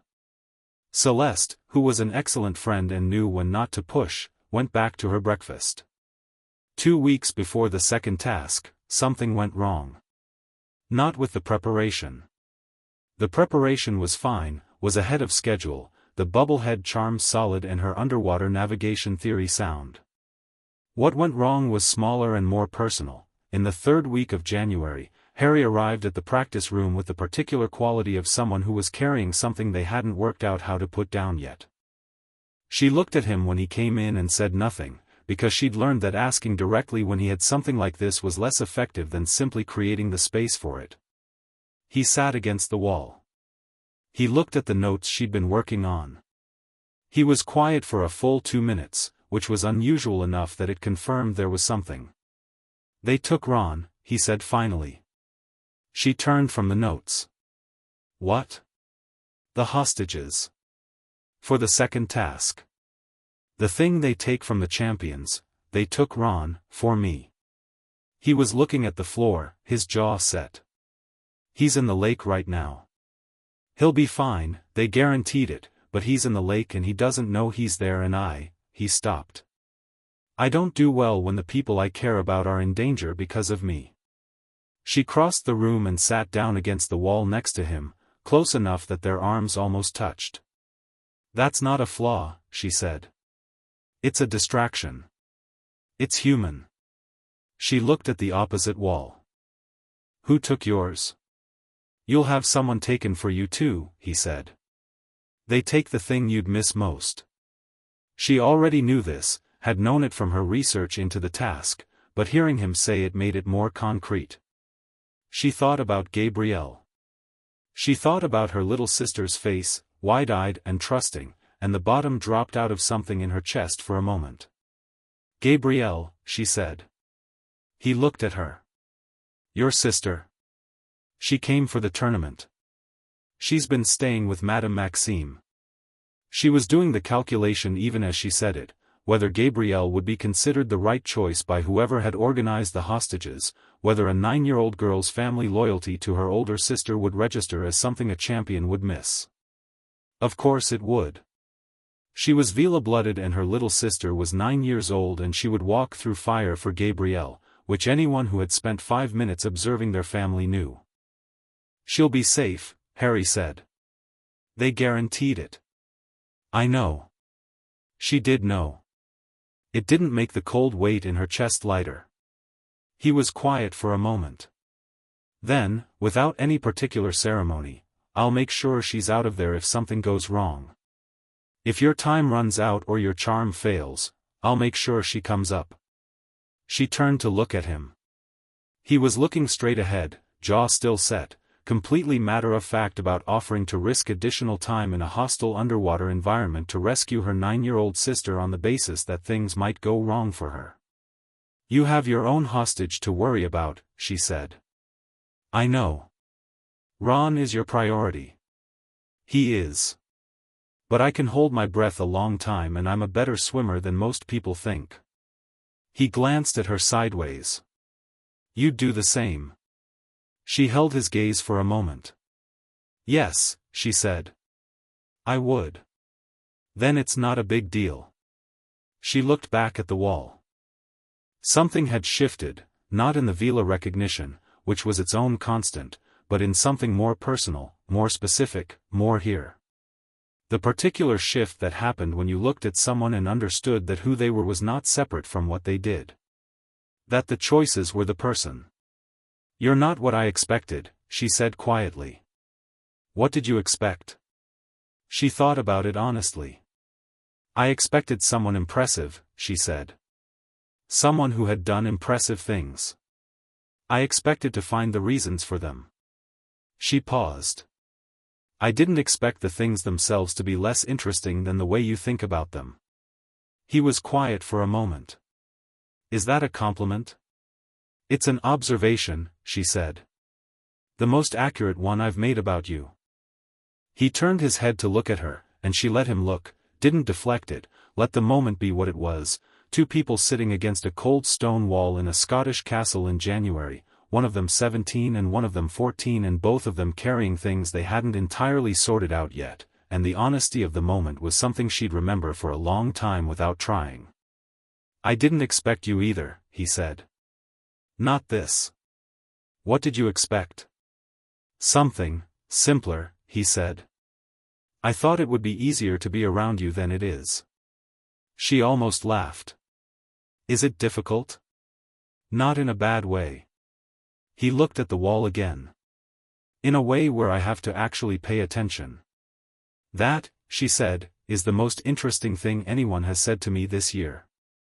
He did laugh then, the real one, short and genuine, and the practice room held it for a moment. The day of the second task arrived with the grim determination of February mornings, cold and flat and overcast.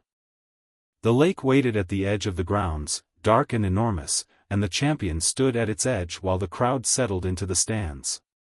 Fleur looked at the water's surface and felt, alongside her preparation, the specific cold weight of knowing that Gabrielle was somewhere underneath it. The whistle blew and she went in. The bubblehead charm activated perfectly, a clear globe of breathable air around her head, and she kicked downward into the cold dark. The lake was not simply water, she'd known this, but knowing and being in it were different, the current pulling in directions that didn't correspond to visible obstacles, the temperature dropping sharply at 10 feet and then again at 20. She oriented by the compass she'd brought, magically calibrated for underwater use, and moved. She found the Grindylows at 15 minutes. They came in a cluster of 8, fast and long-fingered, and she had a spell ready for them, a modified blasting hex that diffused into a pressure wave rather than a point impact, enough to scatter them without actually harming the creatures of the lake. It worked on 5 of them. The other 3 were persistent. She dealt with them efficiently. Lost 3 minutes doing it. The song that the egg had played ran through her mind, she'd memorized it, had the distance calculations worked out, but the Grindylows had pushed her off course and she needed to recalibrate. She cast a directional charm and followed it, swimming hard, and found the edge of the underwater structure, an old ruin. She could see its walls through the murk, at the 30-minute mark. Gabrielle was there. Tied to a post in the underwater structure alongside 4 other hostages, her small face peaceful in the enchanted sleep, her blonde hair drifting in the current. Fleur reached her and felt the cold weight in her chest release like a fist unclenching. She untied her sister in 20 seconds.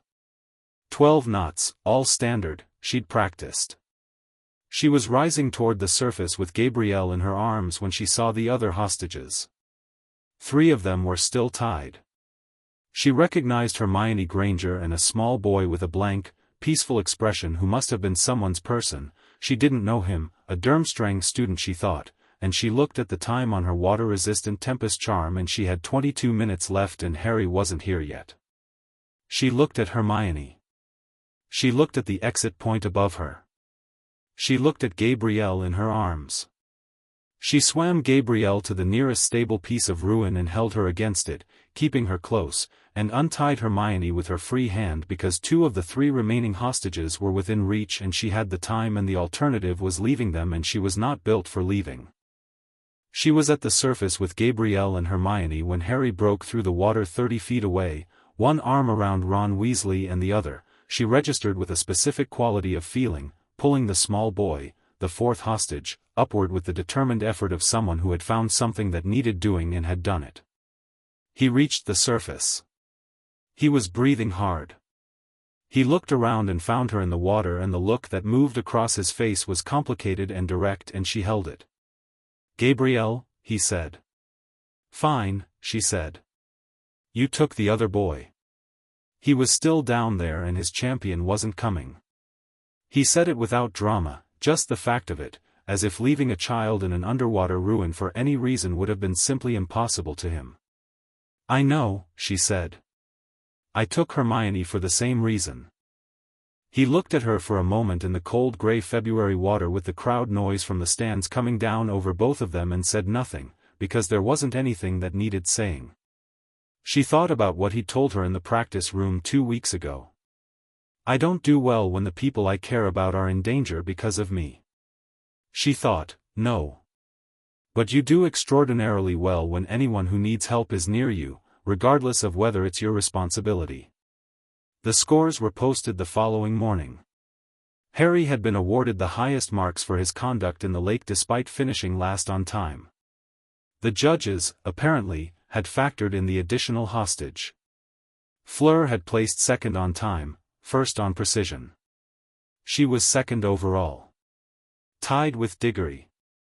Harry was 3rd, 1 point behind them, which given the circumstances was either a modest assessment of his performance or a signal from the judges that they were not prepared to reward the obvious, and she spent a morning deciding which interpretation was more accurate. She decided both were partially true and moved on, because the 3rd task was coming and both she and Harry were still in this. Both things, as always, could be true at once. She went to find him before dinner, because there was something she had not said yet that she wanted to say while it was still the same day. She found him in the corridor outside the Great Hall, alone for once, and she walked up to him with the directness she brought to everything and said, "You went back for the Durmstrang boy." "Yeah. You didn't have to." "No," he agreed. She looked at him. "Thank you," she said, "and it was for Gabrielle and for Hermione and for the Durmstrang boy and for being exactly who he was in that cold water when he didn't have to be." He looked back at her and said, "You went back for Hermione." "Yes." "So," he said simply. She held his gaze for a moment and felt the compass settle into its absolute north, warm and clear and certain. "So," she agreed. They walked into dinner. Chapter 4. The weight of what we are. The Yule Ball invitation was not something Harry had planned.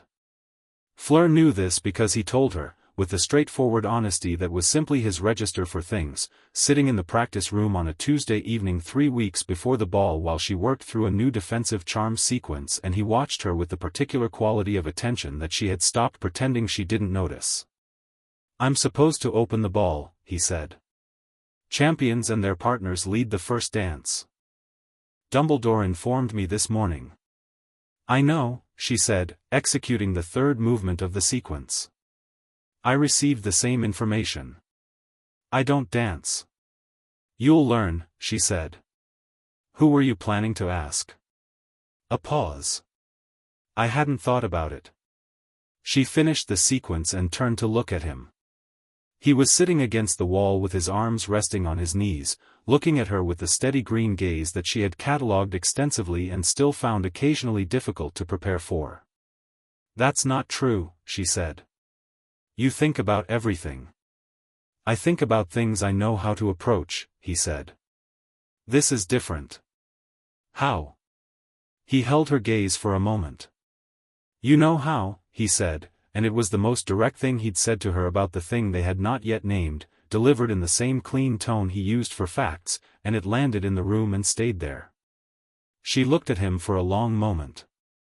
Outside the practice room, the corridor was empty and the castle was settling into its evening sounds, the distant laughter from common rooms, the bloody baron drifting through a wall somewhere above them with his habitual mournful clank.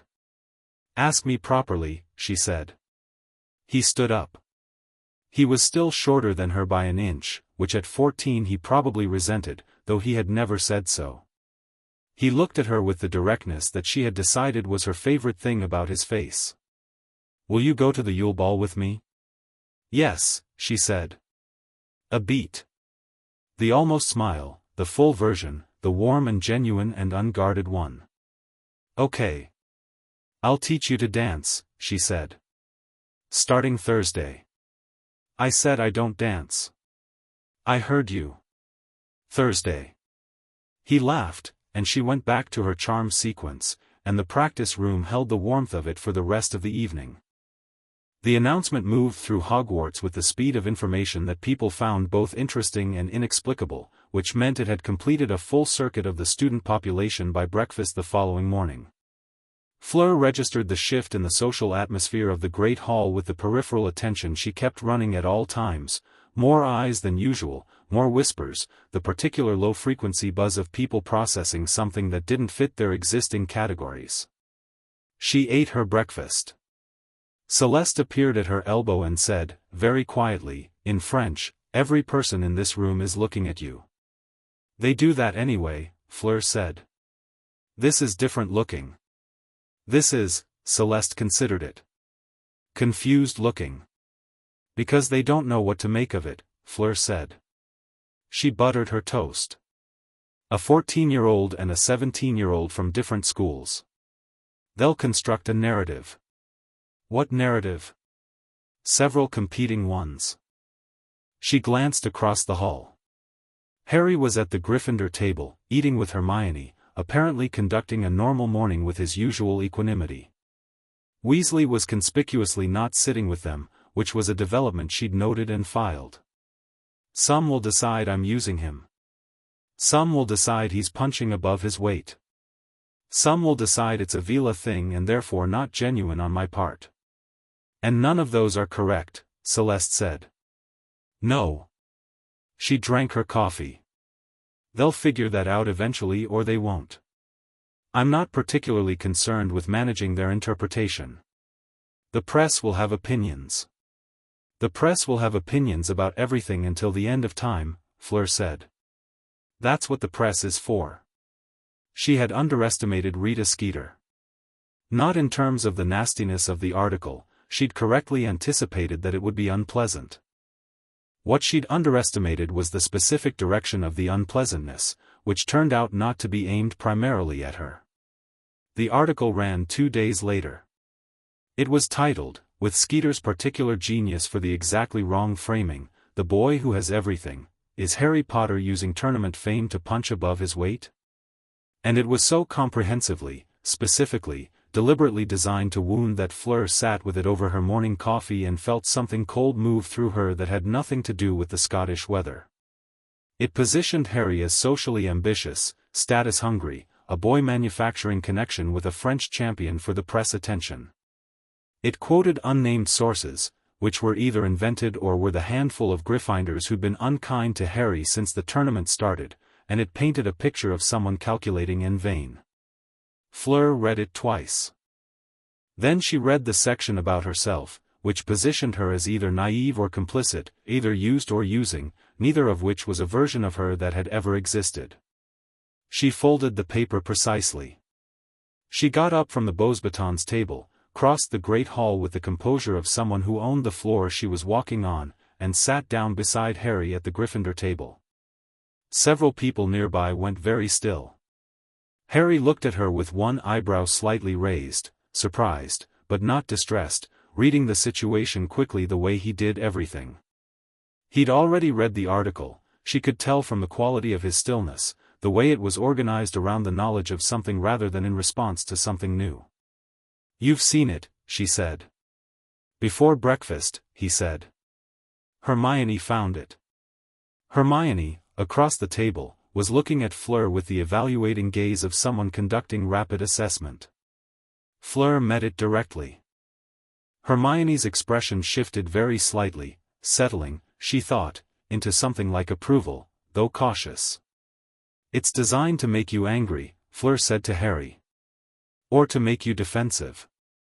Or to make you distance yourself from me to avoid the association."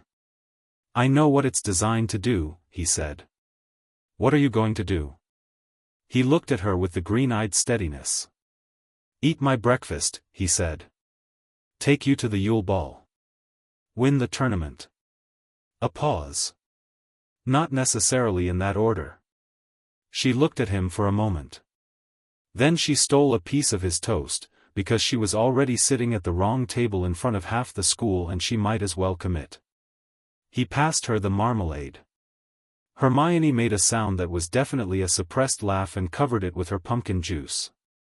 Dumbledore found Fleur on a Thursday afternoon. She was walking back from the practice room when she became aware of the headmaster moving through the corridor in her direction with the gentle, purposeful drift of a man who appeared to be going anywhere and was actually going exactly where he intended. She recognized this quality immediately because she had it herself. She stopped and waited. "Miss Delacour," he said, with the warm smile. "I wonder if you might indulge an old man a few minutes of conversation." "Of course," she said pleasantly. He led her, somehow, without appearing to direct anything, to a small sitting room off the third-floor corridor that she suspected was not normally accessible but had apparently decided to be today. It was warm, comfortably furnished, a fire in the grate.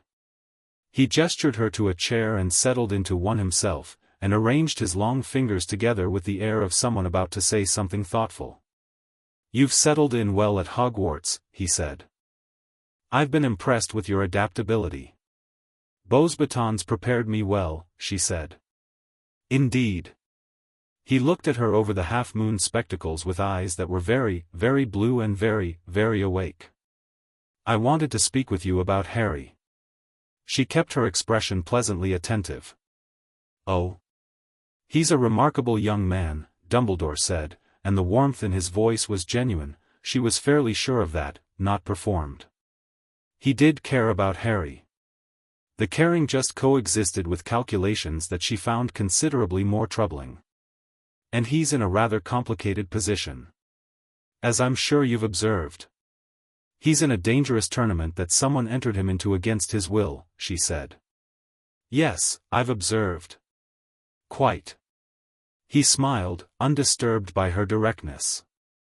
"I mention it because I think, and please understand this comes from a place of genuine concern for both of you, that the connection you're developing with him carries responsibilities you may not have fully considered." She looked at him. "What responsibilities?" "Harry's path is not an ordinary one," Dumbledore said, gently. "The difficulties he has faced are considerable, and those ahead may be more considerable still. Someone who becomes important to him," the word carried a weight she was meant to hear, "becomes part of his story in ways that can be burdensome. Even dangerous." "Are you warning me off?" she said, genuinely curious about whether he would frame it that way. "I'm ensuring you have full information," he said. "As any good educator would." She looked at him for a long moment. The fire crackled. She thought about all the things she knew about Harry Potter, the basilisk, the Dementors, the way his name had come out of the goblet, the binding magical contract, the warmth of his voice in a cold practice room. She thought about Dumbledore's calculation in his eyes the night Harry's name was called. "Professor Dumbledore," she said, keeping her voice warm and pleasant, "I am 17 years old, the Beauxbatons champion, and I have been making my own informed decisions since long before I arrived at your school. I appreciate your concern." She paused, one beat. "Was there anything else?" He looked at her. Something moved behind his blue eyes, a reassessment, small but genuine. He smiled, and this time it had a quality she hadn't seen from him before, something more real than the grandfatherly performance, something that acknowledged she was not the audience he'd prepared for. "Only this," he said, and his voice was quieter now, stripped of some of its warmth, more direct. "Harry has a role to play that supersedes almost every other consideration. I say this not to diminish him," he is extraordinary, I believe that deeply, but because it is true, and because people who love him need to understand that there will be moments when his path requires things of him that will be very difficult to witness. I know, she said. Do you? I've known since I was 8 years old what he is and what it would mean, she said, and the truth of it was in her voice, clear and unflinching. I haven't spent the intervening years in ignorance. The silence that followed was a different quality of silence from the one before. Dumbledore looked at her with an expression that had lost all of its performance and was simply the look of a very old, very intelligent man encountering something he hadn't accounted for. Since you were 8, he said quietly. And yet you're here. And yet I'm here, she said. He was quiet for a moment. You have Veela blood, he said, not a question. Yes. He nodded slowly, as if pieces were settling into new configurations. She watched him do the calculation, let him do it, gave him nothing further. She had said what she intended to say. The rest was his to process. He's lucky, Dumbledore said finally, and it was the most genuine thing he'd said since the conversation began. He is, she agreed. Though I'd prefer he didn't need luck. She stood. Thank you for the conversation, Professor. She walked out of the sitting room, down the third-floor corridor, and spent the remainder of the walk back to the Beauxbatons wing examining what had just happened and what it meant that Dumbledore had needed to have that conversation with her at all. He was managing Harry's relationships. Not obviously, not crudely, but with the gentle expertise of someone who had been doing it for years. Ensuring that the people around Harry understood his path in terms of Dumbledore's framing of it. Keeping the context Dumbledore's. She thought about what that meant for Harry, who had been managed by this kind, brilliant, calculating man since before he'd known what management was. She thought about how alone that actually was, despite all the people around him. She went to find him. She found him at the lake. He was sitting on the bank in the gray December afternoon, not doing anything in particular, which was unusual enough that she slowed as she approached. He heard her coming and looked up, and she saw on his face the version of him he didn't usually show in the practice room, the one that was tired, the one carrying the weight of the thing he'd been carrying since he was old enough to carry anything. She sat down beside him on the cold ground without preamble. Dumbledore spoke to you, he said. Not a question. This afternoon. He nodded. He looked at the lake. The water was dark and flat and went a long way. He does that, he said. He has a conversation, and afterwards you find yourself thinking about things in slightly different shapes than you were before. And it takes you a while to notice that the shapes are his. She looked at him. He was 14 years old and he'd worked this out about one of the most powerful wizards alive, and the fact that he said it without bitterness, just with the practical acknowledgement of something he'd observed, said more about him than the observation itself. What did he say to you? She asked. After my first year, Harry said. And my second. And my third. He paused. He explained why things happened the way they did. Why I had to go back to the Dursleys. Why I couldn't know certain things. It always made sense in the room. Then later, he stopped. Later it made a different kind of sense, she said. Yeah. He picked up a flat stone and turned it over in his fingers. He cares about me. I'm pretty sure of that. It just, he paused. It coexists with something else. What? A version of me that is more useful than I am. He said it quietly, without self-pity, with the clean precision of someone who had looked at a difficult thing directly and decided not to look away. A version where I'm the symbol. The sacrifice, if it comes to that. He hasn't said that. He'd never say that. He looked at the stone. But I can feel the shape of it. The cold was settling, the afternoon going gray and thin. She was very still beside him, listening in the way that was different from simply hearing, absorbing the specific gravity of what he was saying, feeling the weight of it. What did he say to you? He asked. This afternoon. That your path is complicated and that people who become important to you become part of it in ways that may be dangerous. She looked at him. I believe he intended me to consider whether the association was wise. Harry looked at her. And? I told him I had been making my own decisions since before I arrived at his school and thanked him for his concern. She held his gaze. Then I came to find you. He was quiet for a moment. The almost smile, the warm and real version, in the gray afternoon light. Thank you, he said. Don't thank me. I'm here because I want to be, not as a service. I know. He looked back at the lake. It's still, not many people push back on him. Even when they think he's wrong. Most people are afraid of being wrong about him, she said. He's very impressive and very kind and has been right about very important things for a very long time. It's uncomfortable to consider that he might be managing something rather than simply caring about it. Both are true, Harry said. Yes. Both are true. She looked at the dark water. The question is which truth you organize your decisions around. He turned the stone over once more and then skipped it across the surface of the lake. It bounced 4 times and disappeared. You've thought about this a lot, he said. I think about most things a lot. I know. He glanced at her sideways, and the look had warmth in it that was distinct from the directness, something softer that he didn't deploy often. I've noticed. She felt the compass in her chest do something she'd stopped cataloging and started simply allowing. Harry, she said. Yeah. In a few days I'm going to teach you to dance, she said. You're going to be terrible at it initially. He laughed, the genuine one. Probably. And then you're going to be adequate, and eventually you'll be good, because you're competent at everything you decide to actually try. That's a generous assessment.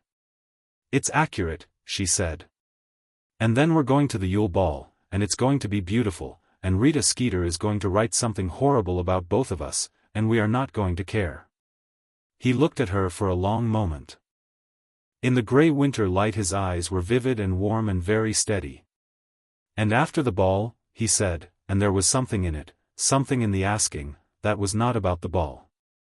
She met his gaze and gave him the honesty she always gave him. After the ball is after the ball, she said. We'll work it out then. Okay, he said. It was not the answer to the thing he was actually asking, and they both knew it, and neither of them said so, because they were 17 and 14 and sitting by a lake in December and some things needed to happen in the right order.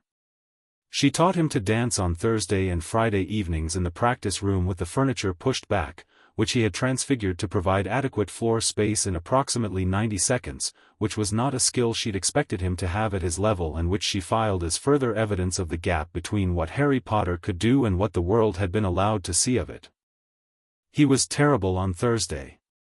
Not clumsy, she'd expected clumsy and got something more interesting, which was that he moved very well individually and very badly in coordination with another person, which meant the problem was not physical but social, a trained reluctance to move in sync with someone else, to take up space in relation to another body. The product of years of being made to feel that his presence was an imposition. She had thoughts about the Dursleys that she kept to herself. On Friday he was adequate. On Saturday morning, when she came to the practice room unannounced and found him practicing the footwork alone with the contained focus he brought to everything, she leaned in the doorway and watched for a full minute before he heard her. He stopped. He looked at her without embarrassment. The timing on the turn was off, he said. It's better now, she said. Have you been standing there long? Long enough. She came in. Again. With me this time. By Sunday he was good.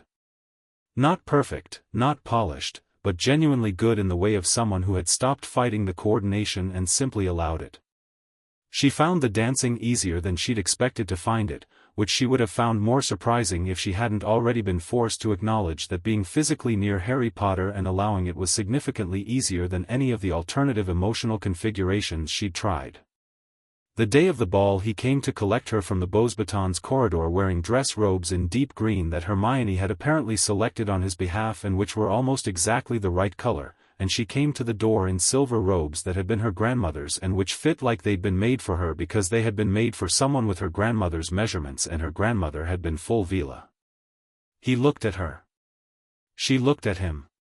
"You'll do," she said. He stopped. Reconsidered.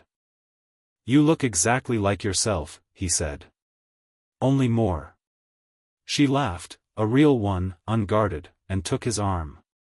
The great hall had been transformed into something genuinely extraordinary, ice and starlight and the kind of magic that reminded you why you bothered with the whole enterprise of wizardry in the first place. They led the first dance with the other champions and their partners, and Harry danced correctly, moved with her properly, and looked like someone doing something difficult well rather than naturally, which was its own kind of good. "You're thinking about the footwork," she murmured. "I'm thinking about not stepping on you," he said. "Stop thinking about not stepping on me and think about the music instead." He exhaled, shifted his attention, and the next 12 bars were genuinely good. She felt him stop organizing and start moving and it was, she thought, the most characteristic thing she'd seen him do in months, the moment when the preparation became instinct. "Better," she said. "Much better," he agreed, and he was smiling, properly, unself-consciously, in the light of the transformed great hall with the snow falling somewhere outside and the music winding around them both, and she thought, this exact moment. This is what I walked through the gap in that garden wall for. She said nothing of the sort. She danced with him and let the moment be itself. Victor Krum danced with Hermione, which she noted and filed as interesting. Krum had been watching Hermione since the tournament began with the patient, focused attention he brought to most things. Cedric Diggory was with Cho Chang, serene and well-matched. The hall was full and warm and alive. When they sat down together after the first dance, Weasley appeared. He'd come with a girl named Padma Patil, whom he was apparently neglecting comprehensively in favor of staring at Hermione and Krum with an expression that combined jealousy and injured pride in equal measure. He directed this at Harry in the specific way of someone who wanted their feelings validated rather than examined. Harry listened with patience. Responded with honesty. Weasley left unhappier than he'd arrived, which was his own decision. "He's in love with Hermione," Fleur said quietly, when Weasley had gone. "I know," Harry said. "He doesn't know yet." Frustrating. Incredibly. He looked at where Hermione was dancing with Krum, and the look had the specific quality of someone who cared about their friend and was waiting for the friend to figure out what was obvious. "She'll work it out.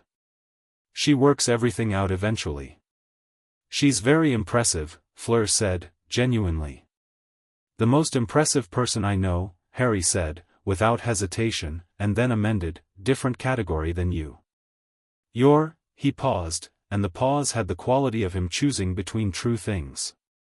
"Hermione is brilliant. You make me think differently. That's its own thing." She looked at him.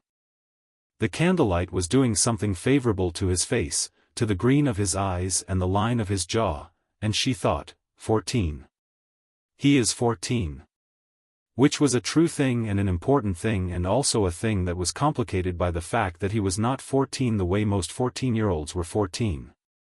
He was 14 the way old mountains were young, technically accurate and also somewhat beside the point. She thought about what she'd said to her mother. "He's probably a nightmare." She thought about her mother's answer. "Most interesting people are." "What are you thinking?" he asked. "That you're 14 and I'm 17, she said, because she had decided months ago not to be dishonest with him and she wasn't going to start at a ball. He held her gaze. "I know," he said. "It's complicated." "Yes. Not impossible," she said. "But, we need to be honest about it." "We are being honest about it," he said. "Right now. This is the most honest conversation I have at this school." She looked at him for a long moment. "When the tournament is over," she said. When the tournament is over, he agreed. We'll work it out then. We will. The music was starting again. She stood and offered her hand, and he took it, and they walked back onto the floor, and the great hall was full of light and the snow was falling, and for a few hours the world outside was simply outside. 3 days after the ball, Skeeter's article ran. It was worse than the first one. It positioned Fleur as calculating her own advancement through association with Harry, leveraged the Veela angle with the particular viciousness of someone who had done enough research to be dangerous and not enough to be accurate, and quoted Harry with the characteristic fractional wrongness that made everything he'd apparently said sound simultaneously plausible and unlike him. Fleur read it at breakfast. Then she wrote a letter to her mother, because there were things happening that Apollon needed to know about, and her mother's counsel, even at a distance, was one of the most reliable things she had. She wrote about Dumbledore. About the conversation by the lake. About the Yule Ball and what Harry had said.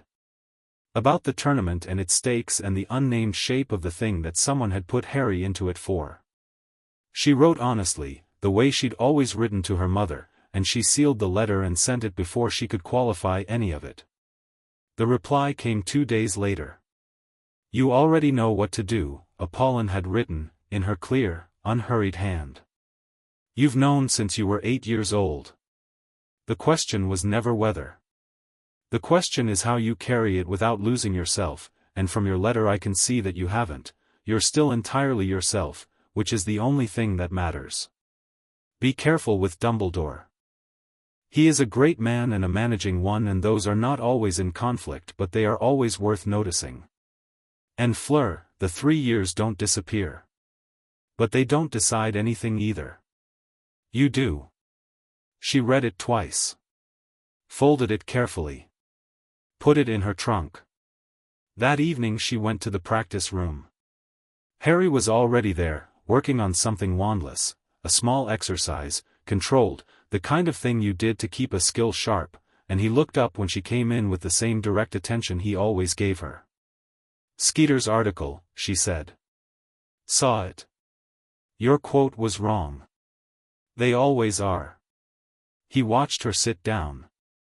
Are you all right? I'm entirely all right, she said.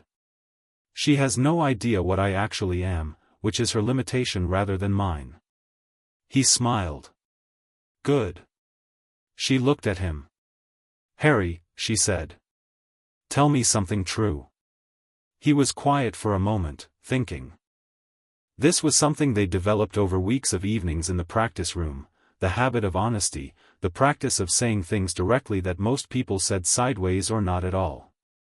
He took it seriously, the way he took most things seriously. I would rather be here, he said, in this room, working on things that matter, with someone who actually talks to me, than anywhere else in this school. She held his gaze. True, he said. A pause. Your turn. I have been thinking about you since I was 8 years old, she said. Not always in ways I understood. Not always in ways that were comfortable. But I have been, oriented toward you, in some direction, since the afternoon in that garden, and this, she gestured at the room, at them, at the accumulated fact of the last several months, is not what I expected, but it is better than anything I could have planned. The room was quiet.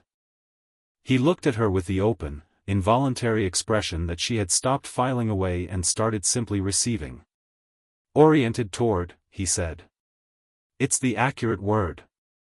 It's a very Fleur word, he said, and the warmth in it was enormous. Yes, she said. It is. Outside the practice room the castle shifted through its evening rhythms, students moving through corridors, fires burning low in common rooms, the enormous patient machinery of a year toward its end. In 3 months the third task would arrive. Between now and then, there was work. She picked up her wand. Again, he said. Always again, she said, and the room held both of them, steady and certain, all the way through the dark. Chapter 5, The Maze and the Graveyard. The third task arrived the way all things you've been preparing for arrive, suddenly, despite every preparation, as if time had been moving at a normal pace all along and you had simply failed to notice. June. The Hogwarts grounds had finally committed to summer, the days long and warm, the lake lying blue and flat under a sky that had apparently forgotten Scotland's usual meteorological disposition. The maze had been grown in the Quidditch pitch over the preceding weeks, hedges dense and dark and 20 feet high, the whole structure carrying the specific quality of something that wanted to be underestimated. Fleur did not underestimate it. She spent the fortnight before the task mapping what she could from the outside, walking the perimeter at different times of day and noting the way the hedges moved, because they did move, slightly, a slow organic shifting that you only caught in peripheral vision if you weren't looking for it directly. She spoke with Professor Moody, whose instruction this year had been genuinely excellent in the practical dueling components, though she had reservations about him that she kept to herself. Something in his magical signature was wrong in a way she couldn't name, slightly off frequency, like a note that was almost right. She mentioned this to Harry on a Tuesday evening. He looked at her for a long moment. "What do you mean, wrong?" "Veela sensitivity," she said. "The way I can feel magical resonances. His is, not false. Not entirely. But layered in a way that genuine ones aren't." Harry was quiet. She watched him process it, the rapid internal sorting that he did faster than anyone she'd met. "Polyjuice," he said. "That was my conclusion. Someone is impersonating Moody." He said it with the flat certainty of someone who had landed on an answer and knew it was right. "And has been all year." "Possibly," she said. "Or Moody is something other than what he appears on his own. I'm not certain enough to act on it. But certain enough to tell me." "Yes." She looked at him. "Be careful in the maze, Harry. Don't take anything about it at face value, including the guidance you've received on how to approach it. You think the task itself has been tampered with. I think someone put you in this tournament for a reason, and I think the third task is the delivery mechanism for whatever that reason is, and I think you should go into that maze assuming that the dangerous parts are specifically dangerous to you." He was quiet for a full minute. Outside the practice room window, the June evening was warm and golden, and the distant sound of students on the grounds carried up faintly. "The cup," he said. "What about it?" "It's the goal. The object everyone is racing for. If you wanted to deliver something to the person who touched it first," he stopped. "A portkey," she said. "Yes." She looked at him. He was looking at nothing, running the logic, his jaw set. "I've been preparing to win," he said, and his voice was quiet. "But if winning is the trap, then you need to decide whether you go in intending to win or intending to survive." She paused. "They're not mutually exclusive. But if you get to the cup and your instinct says something is wrong, trust it," he said. "Trust it." He looked at her. "If it is a portkey. If someone takes me somewhere. I will find you," she said. She said it with the absolute absence of drama, of performance, just the fact, clean and certain. "I don't know how, but I will." He held her gaze for a long moment. Something moved in his face, something that was not the almost smile or the openness or the warmth but something underneath all of those things, older and quieter and more essential. "I know," he said. She believed that he did know. She believed it landed in him the way true things landed, with the solid specific weight of something real. "So we plan for both," she said. "Win if you can. Survive if you must. And trust nothing that seems too easy." He nodded. They spent the rest of the evening not talking about the maze, working instead on a variation of the shield charm she'd been developing, harder, more instinctive, the kind of magic that would activate under conditions where there wasn't time to think. She taught it to him directly, which was not something she normally did. She was not his teacher, but she had a steady and growing conviction that he needed everything she could give him before June, and she had stopped caring whether that made sense within the official categories of their relationship. He had it within 2 hours. She had known he would. The champions' families were allowed to visit the day before the task. Apollon arrived with Gabrielle and Fleur's father Etienne, who was a thin, warm man who loved his daughters the way people loved the things they were most proud of, actively, vocally, without self-consciousness about it. Fleur met them in the entrance hall and felt, for the first time in months, the specific relief of being with people who had known her before she was anyone's champion or anyone's subject of interest. Gabrielle threw herself at Fleur's midsection with the unself-conscious velocity of a 9-year-old and said, in French, "I've been reading about the tournament and the second task sounds terrible and you were brilliant." "I was," Fleur agreed, hugging her. Etienne embraced her with the warmth he brought to everything and said she looked well, which she did, and asked about the task tomorrow with the contained worry of a father who had decided not to make his worry her problem. Apollon held her face in both hands and looked at her for a long moment, the same way she'd looked at her in a garden in France 9 years ago, and then pulled her into a hug that was the right kind of tight. "You're all right," her mother said quietly, in French. "I'm good," Fleur said. "I'm genuinely good." They were in the castle for an hour before Harry appeared with Hermione, coming down a corridor toward the entrance hall with the slightly self-conscious air of someone who had been told about this visit and had thought carefully about showing up. He saw Fleur's family and slowed marginally. Fleur turned from her mother and said, in French, "Maman, this is Harry." Apollon looked at Harry Potter. Harry Potter looked at Fleur Delacour.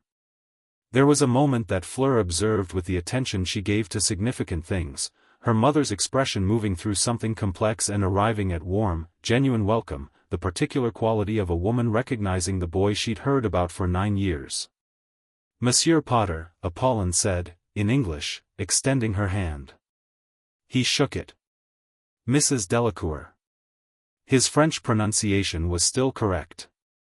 "It's good to meet you." "And you," Apollon said.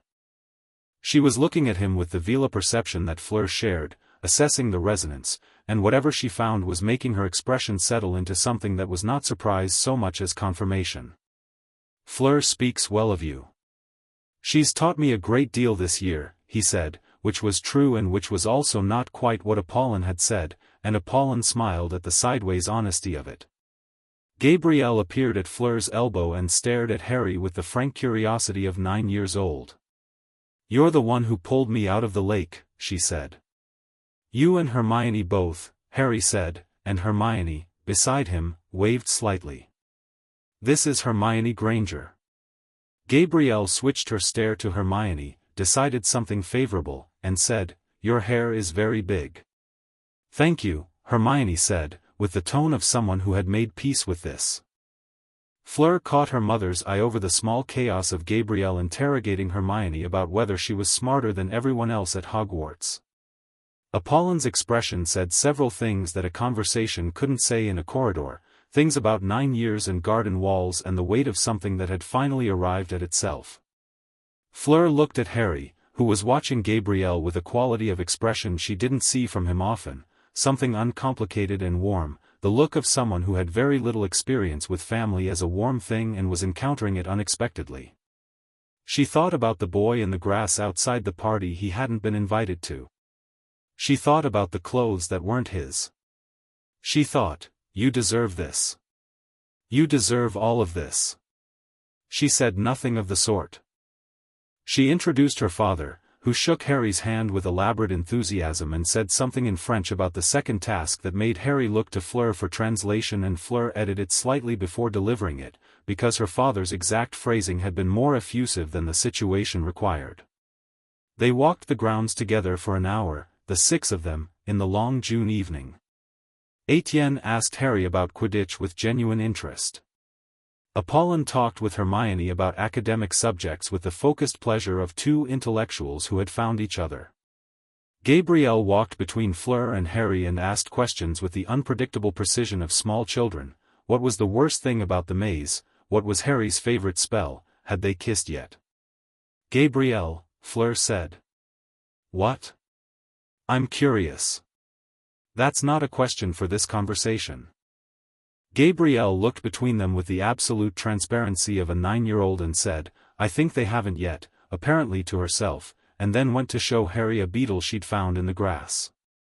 Harry crouched down to look at the beetle with exactly the right quality of interest, and Fleur looked at her mother, who was watching this with an expression that was entirely too satisfied.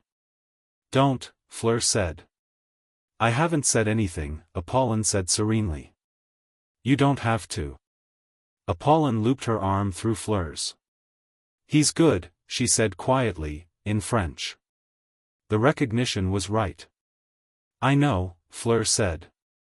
"Are you?" "Yes," Fleur said. "I'm sure. I've been sure for 9 years. The details are," she watched Harry stand back up, Gabrielle still holding the beetle up toward him. "The details are still happening. But the essential thing I'm sure of." Her mother squeezed her arm once, warm and certain. Said nothing else.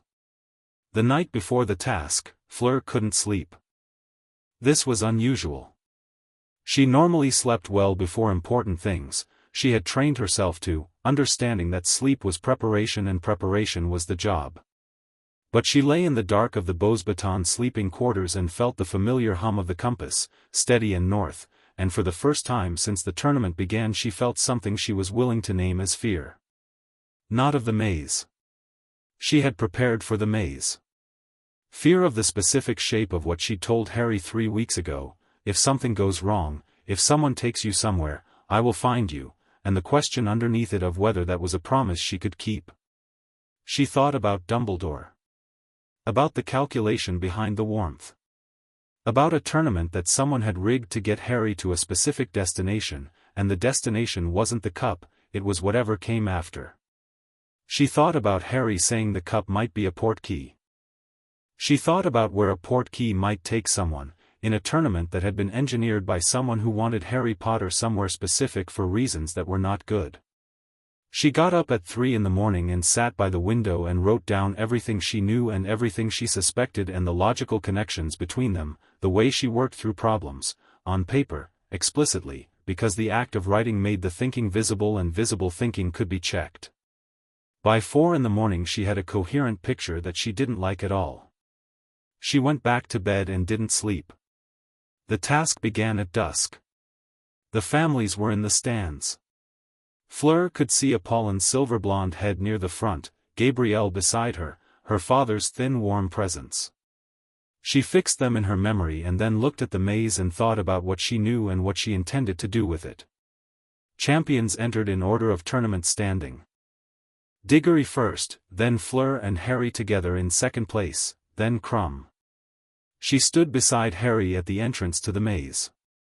The hedges rose 20 feet, dark and dense, the entrance a narrow gap that swallowed what was beyond it. The crowd noise was a sustained roar that was already beginning to feel distant. "Trust nothing that seems too easy," she said, without looking at him. "I know," he said. "If you get to the cup, I'll know if it's wrong," he said. "I'll feel it." She looked at him then. He was looking at the entrance, jaw set, that quality of contained energy she had come to know well, not tension, not fear, but a specific aliveness, the same quality she'd seen in photographs of him on a broom, a person in the exact element they were built for. He was afraid, she thought, somewhere underneath the aliveness. But he had organized himself around the fear the way you organized a room around a piece of furniture that was too heavy to move, not pretending it wasn't there, just deciding where everything else went. "Harry," she said. He looked at her. She put her hand on his face, 2 fingers against his jaw, brief and certain. "Come back," she said. He held her gaze for 1 beat. "Always," he said. The cannon fired. Diggory went in. 3 seconds later, Fleur and Harry split at the entrance, left and right, they'd agreed, covering more of the maze, because competing was secondary now to surviving and they both knew it. She went left and the maze swallowed her. The maze was intelligent. Not in the way of a thinking thing, but in the way of a system designed by someone who understood psychology. The hedges moved based on the pattern of your movement, not randomly, and the magical obstacles were calibrated to the specific fears and abilities of the person encountering them. She worked this out within the first 8 minutes, after the boggart that appeared as her mother's face and the path that looped back on itself 3 times before she stopped following its apparent direction and cut through by different logic. She moved fast and clean, disabling obstacles with the efficient minimum of effort rather than the impressive maximum, because effort cost time and time was the actual enemy. She found 2 other champions' paths by their traces, disturbed hedges, residual spell light, and avoided the area around Crumb's path when she saw his tracks because something about the quality of the spell traces there was wrong, was the off-frequency wrongness she'd noticed in Moody's signature all year. She stopped. Stood still. Thought. Crumb's tracks didn't look like Crumb. She found him 20 minutes in, at the edge of a dead end, not competing, not moving, eyes blank and body wrong in the specific wrong of someone under the imperious curse. Beside him, Fleur had enough time to register Cedric Diggory starting to raise his wand from the other direction before she cast the counter-curse on Crumb in one movement and put herself between the 2 of them. Crumb staggered, coming back into himself. Diggory froze, processing. He was cursed, she said to Diggory. Imperious. Not voluntary. Diggory lowered his wand. His expression cycled through suspicion and arrived at belief. How long? I don't know. She looked at Crumb, who was holding his head and breathing hard, the blank quality leaving his face. Can you move? Yes, Crumb said, in the rough voice of someone returning to themselves. He looked at his own hands.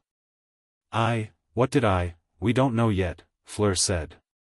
Come with us. She felt it before she heard it, a wave of wrongness through the maze's magical atmosphere, not from an obstacle but from the center, from the place where the cup was. A massive, fundamental disruption, the kind that large and complicated magic made when it activated. The port key. The cup had been touched. She sent up red sparks immediately, the distress signal, and then another, and then she grabbed Crumb by the arm and said, "Which direction is the center?" "You've been here longer." Crumb pointed. She went. The maze resisted her the way it hadn't before, hedges moving faster, the path closing behind her as she cut through obstacles without ceremony, the reductor curse that Harry had worked on with her making short work of anything solid. She was aware of Diggory behind her and Crumb on her other side and the wrongness in the center of the maze growing with each second, the magical atmosphere disturbed in the way of something very large that was not here anymore and had left a hole in the space where it had been. She broke through to the center. The cup was on its pedestal, dark, inert, no longer burning. The cup had been taken. The winner's platform was empty. Harry was gone. She stood in the center of the maze in the sudden quiet and looked at the empty pedestal and felt the compass in her chest go absolutely silent in a way it had never gone before, not absent, not gone, but locked, fixed, pointing somewhere that was not here with the desperate certainty of a needle that had found its north in the dark. Alive, she thought. He's alive. Somewhere else, but alive. Fleur. Diggory's voice, from behind her. Where? The cup was a port key, she said. Her voice was completely steady. He's been taken somewhere. She looked at the pedestal. She looked at the empty space where the cup had been. She sent up more red sparks, a continuous stream, and pulled out the communication mirror she'd set up with Dumbledore's office, a precaution she'd taken 3 weeks ago, when she'd begun to understand what the third task might actually be. It activated. A voice, startled and then focused, McGonagall. The cup was a port key, Fleur said into the mirror. Harry is gone. Someone took him. You need to trace the port key's destination and you need to do it now. The next 2 hours were the longest of her life. She came out of the maze into the chaos of the stands, families, students, staff all processing what the red sparks meant, the authorities scrambling, Dumbledore moving with a speed that was alarming and clarifying in equal measure because if Dumbledore was moving fast then things were as bad as she'd calculated. Her mother found her immediately. Apollon put both hands on her face and looked at her. He's alive, Fleur said. I know he is. How do you know? Because I can feel it. She pressed her hand flat against her sternum. It's still there. It's just, far. And wrong. Something is wrong where he is. Apollin's hands tightened slightly on her face. Fleur, I need to find where the port key went, Fleur said. I need to, let the staff handle, no. She said it with the absolute certainty she'd brought to every decision she'd made this year, the same quality she'd had when she walked through the gap in the garden gate at 8 years old. The staff answers to Dumbledore, and Dumbledore has his own plan for this, and it does not prioritize Harry's survival above the plan. I need to find where he is. Her mother looked at her for a long moment. Then she let her hands fall from Fleur's face. The impersonator, Apollin said quietly. You said someone was impersonating Moody. Yes. Then the real Moody is somewhere. Which means the impersonator needed access to Moody's office, his possessions, his knowledge. The port key would have been made there. The destination would be in whatever the impersonator was working from, Fleur finished. Moody's office. His records. She was already moving. Dumbledore intercepted her at the castle entrance, appearing in her path with the unhurried precision of a man who knew where you were going and had positioned himself accordingly. His expression was the one she'd seen in the small sitting room in December, stripped of performance, direct. Miss Delacour, he said. I need you to let my staff handle this. I need you to tell me where the port key went, she said. We are working on that, he said. I understand your concern, but, he's alive, she said. And whoever took him intended him to be alive, at least for now, which means we have time but not unlimited time, and I am not going to stand in the grounds and wait while you manage this according to your plan when your plan has already put him in this position. Dumbledore looked at her. The blue eyes were not warm. They were very awake and very old and doing calculations at speed. You're remarkably certain of his condition, he said. Given that you didn't see what happened. I'm certain, she said. For reasons that are mine and that I don't intend to explain here. Tell me where the port key went. A pause. A calculation. She held his gaze and did not flinch from it, not from the authority and not from the intelligence and not from the clear implication that he was making a decision about how much she was worth managing right now. He made the decision she wanted. Little Hangleton, he said quietly. A graveyard. She turned without another word. Miss Delacour. His voice, behind her. What is there is not something a 17-year-old, watch me, she said, and walked into the castle. She went back with Dumbledore. Not because she needed him to bring her, but because by the time she'd gotten to the port key point and worked out the trace and constructed the counter-destination, Dumbledore was already organized and moving, and it was faster to go together. She didn't pretend this was anything other than expedient.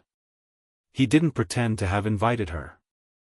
She had never felt the compass in her chest as clearly as she did then, following the trace through the port key, landing in the dark and cold of a graveyard that smelled of recent magic, massive, fundamental, wrong in every direction.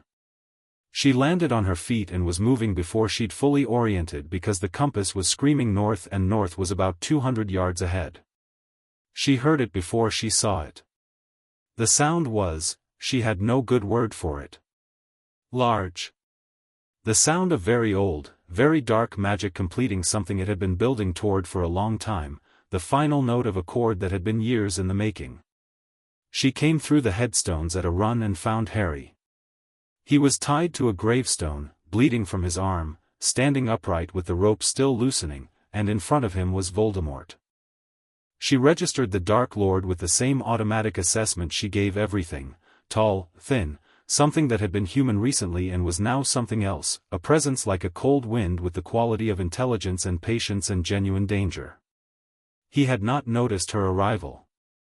He was looking at Harry, who was looking back with the expression she had once thought was simply his face in neutral and now understood was something entirely different. It was him on the other side of fear, past it, organized around it, alive in the specific way of someone who had decided what mattered.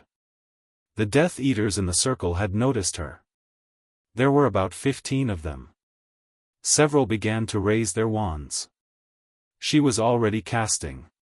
She had been preparing for the wrong thing in the wrong place, she thought, as the first 3 Death Eaters went down to a shield reversal that bounced their own spells back at them. She had prepared for a maze with obstacles and a competition with rules. What she was actually doing was something with no rules at all, which suited her considerably better. Because without rules you could do whatever the situation required. She cut through the outer ring of Death Eaters like a current through water, not fighting each one individually but disrupting the structure of the circle, the way you could unmake a complex charm by finding the foundational node rather than attacking the surface. The Veela instinct for space and threat and the geometry of danger ran through her like a clean current, and she moved through the graveyard with the fluid ferocity of something that didn't have to think about where to be next because her body already knew. She heard Harry's voice behind her, not shouting, not panicking, the focused voice of someone who had a wand and was using it. She heard Voldemort make a sound that was between surprise and fury, which told her that Harry had gotten free of the ropes and was doing something that the Dark Lord had not anticipated. She did not turn to look. She trusted the compass in her chest. 3 more Death Eaters down. Several had retreated to the outer edge of the graveyard, regrouping. She had taken a hit on her left arm at some point, she noted it distantly, a burning line of pain that would need attention later but was not affecting her movement now. Dumbledore arrived into the graveyard from the other side, and the quality of the fight changed entirely because Dumbledore fighting was not something she'd seen before and she registered it with the clarity of someone who knew what genuine power looked like, vast and steady, the magic of someone who had been extraordinary for so long it had become structural, like watching a mountain do something mountains weren't supposed to do. But Voldemort had Dumbledore occupied, and the Death Eaters were recovering, and Harry, the golden light hit the graveyard first, before she heard it, the specific quality of priori incantatem, 2 wands related by the same phoenix doing something that had no name because it had never happened before. She turned. Harry and Voldemort, connected by a golden beam that was not quite light and not quite physical, both holding on, Harry's face the one she knew on the other side of fear, organized, alive, past the calculation and into something that was simpler and more essential than strategy. Holding on because letting go meant the end of something. She put herself between the recovering Death Eaters and Harry with the automatic certainty of the compass pointing north. Nobody was going to touch him. Not while the connection held and not after. She blocked 3 spells in quick succession, sent 2 back, moved to cover a new angle, and did not take her eyes off the ring of Death Eaters because the moment she did was the moment one of them got through. She heard the golden connection break. She heard Harry's voice, shouting something. She heard Dumbledore, a massive spell that displaced the air and sent 3 Death Eaters off their feet simultaneously. And then Harry was beside her, she felt the compass settle into its absolute certainty, and he put his hand on her arm and said her name once, and she turned. He was alive. He was bleeding from multiple places and his face was the one past fear and past the organized center and into the specific exhaustion of someone who had carried something enormous for a very long time and had just put it down. His glasses were cracked. He was holding the Triwizard Cup. "I'm here," she said. "I know," he said. His hand on her arm tightened slightly. "I knew you would be. Can you portkey back?" "Yes." He looked at the cup. "Cedric, I know," she said, because she had seen when she came in, the still shape by the far headstone, and she had filed it in the part of her mind that held things she would grieve properly later. "He's gone, Harry." His face did something that she let herself see completely, the full weight of it, because she had decided not to look away from what was real. "I brought him back," he said. "I told him I would." "I know." She kept her hand steady on his arm. "We go back now. Together." He nodded. They went. The graveyard left marks. On Harry, they were visible, the cuts, the exhaustion, the quality of someone who had been changed by something in a way that would need time to fully understand.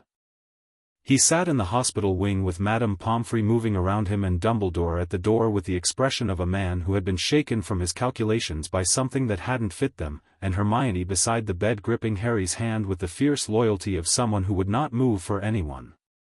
Fleur sat on the other side. Her arm had been treated, the burning line of the spell damage cleaned and bandaged.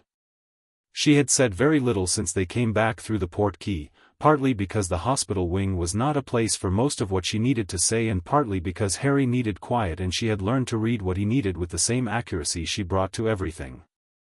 He wasn't sleeping.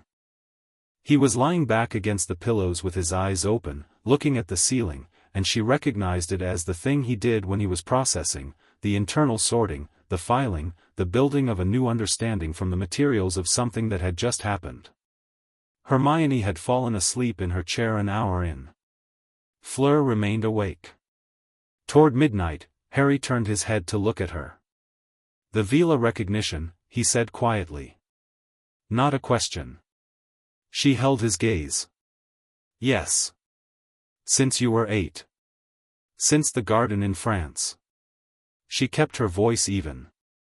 "I told you, on the lake. I've been oriented toward you. That's not a small-scale thing, Harry. She paused. "The recognition doesn't decide anything. It's not a compulsion. It's just, true. A very old magic identifying something true." He was quiet for a moment. "I felt something," he said. "Since the first evening you arrived. I didn't know what it was. I thought it was just," he stopped. "You." "It is just me," she said. "The magic only recognizes what's already real." He looked at her for a long time in the quiet hospital wing. "I died a little tonight," he said, matter-of-factly, in the tone he used for hard truths. "Not all the way. But something came through me in that graveyard I think I touched something I'm not supposed to touch yet." She felt it in her chest, the memory of the compass going silent, the locked certainty of him being alive but somewhere wrong. "I know," she said. "You felt it." "Yes." He was quiet. "Then, you came anyway." "I was always coming," she said. That was never in question. He reached across the space between the chair and the bed and put his hand over hers. His hand was warm and bandaged and slightly too large for 14 as if the rest of him hadn't caught up to it yet, and she turned her palm up and held it. "When the tournament is over," he said. "It's over," she said. He looked at her. "It's over," she said again, gently. A long pause. The hospital wing was quiet, Hermione sleeping, the castle settling into its deep late-night stillness, and Harry Potter lay in the bed past his fear and past his exhaustion and looked at her with the open, involuntary expression she had been cataloguing for months, and she thought, there it is. That's the essential one. Under all the directness and the competence and the strategic mind and the extraordinary reflexive heroism, that's what he actually is. Someone who has been waiting to be safe enough to let his face do that. "So," he said, and it was the word they'd used by the lake in October, both of them, the same weight and warmth in it. "So," she said. His hand tightened once around hers. She stayed until morning. Chapter 6, The New Architecture. The morning after the third task, Hogwarts woke up to a story it didn't have the vocabulary for. Voldemort had returned. The words moved through the castle in the specific way of information that people needed to be true in order to process it and found they couldn't make true simply by needing it. Fleur heard the conversations in corridors, in the great hall over breakfast, in the clusters of students standing outside classroom doors, the denial, the anger, the specific fear of people who had organized their entire sense of safety around the idea that one thing could not happen and were now faced with its having happened. She moved through it with the steady composure of someone who had already processed the reality, having been present for it the previous night, and concentrated instead on what came next. Because what came next mattered more than what had happened, and what came next required clarity, and clarity required organizing yourself around truth rather than around what you wished were true. Harry was discharged from the hospital wing at 9 in the morning. She knew this because the compass told her before anyone did, a settling, a warmth, a quality of the hum shifting from the fixed and distant to the immediate that she had learned to read like a language. She was at the end of the corridor outside the hospital wing when he came through the door, Hermione on one side, an untouched piece of toast in his hand that suggested Madame Pomfrey had insisted on something nutritionally responsible before releasing him. He looked better.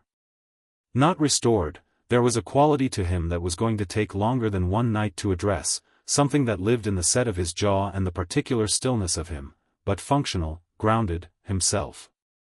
He saw her and something in his face did the thing it did. "Toast?" she said. He looked at the piece in his hand. Madame Pomfrey was very clear about the toast. "Then finish it," she said. He ate the toast. They walked together through the castle, the four of them, she and Harry and Hermione and eventually Ron Weasley, who materialized at the entrance to the great hall with the expression of someone who had spent a night working out what kind of person they wanted to be and had arrived at an answer he wasn't entirely comfortable with yet. He looked at Harry and said, simply, "I'm sorry. For all of it." Harry looked at him for a moment. "I know," he said. "It's fine." "It's not, though," Weasley said. "No," Harry agreed. "But it will be." It was the most Harry way possible of handling it, the honesty and the warmth and the refusal to be dramatic about either the injury or the repair, and Weasley seemed to understand this because something in his expression settled, the specific settling of someone who has been forgiven in a way they know they have to earn. Fleur observed this without comment. She had her own assessment of Weasley, which was mixed but not hostile, and she had decided some weeks ago that her opinion of him was Harry's business rather than her territory, and she kept to that. Dumbledore called a school assembly at 11. He stood at the front of the great hall with the full weight of his presence deployed, not the warm grandfather, not the calculating strategist, but something more genuine and more grave than either, the version of him that had been doing this for a very long time and knew what it meant. He confirmed what the night had produced. He said Voldemort's name without hesitation, which moved through the room like a wave. He said Harry Potter had faced Voldemort the previous night and returned. The hall looked at Harry, who was sitting at the Gryffindor table between Hermione and Fleur and receiving the attention with the composure of someone who had decided before he came into the room how he was going to carry it. Dumbledore said Cedric Diggory was dead, and named him clearly and at length, the full weight of his name and his qualities, and the hall was very quiet.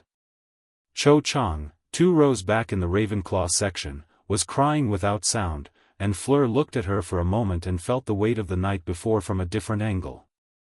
Dumbledore said the truth would be difficult and the road ahead uncertain and that Hogwarts would face it as it always had, together. It was a genuine speech. Fleur did not disagree with the substance of it.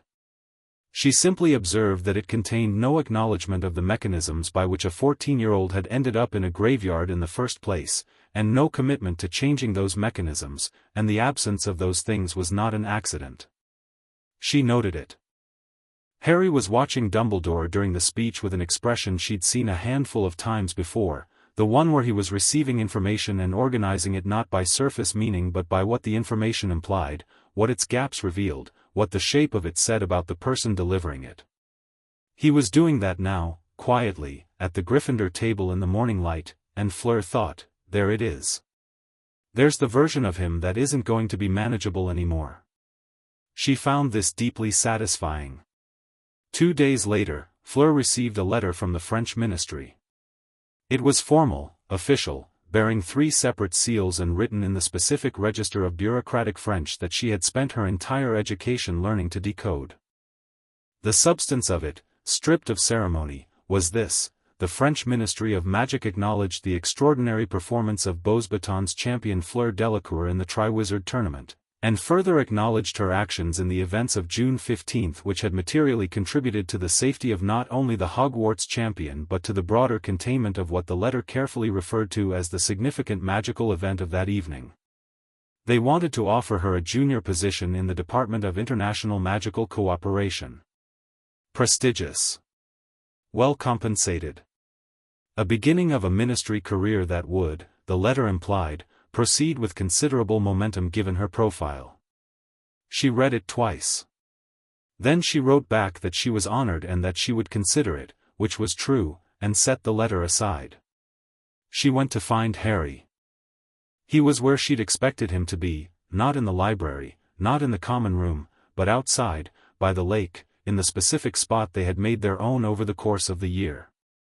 She had found him here reliably when something was happening that required processing, and she suspected he had found this spot partly because it was genuinely good for thinking and partly because he knew she'd look for him here, which was its own kind of communication. She sat down beside him. The June morning was warm, the lake doing something almost Mediterranean in the light, and the castle behind them was its enormous, patient self. He looked at the letter she was carrying without asking. She handed it to him. He read it. "Ministry job," he said. "Yes. Are you taking it?" "I don't know yet," she said honestly. "It's a good opportunity. The ministry work is genuinely interesting. International cooperation, at this moment, with what's just happened," she paused. "It's important work." "It is," he said.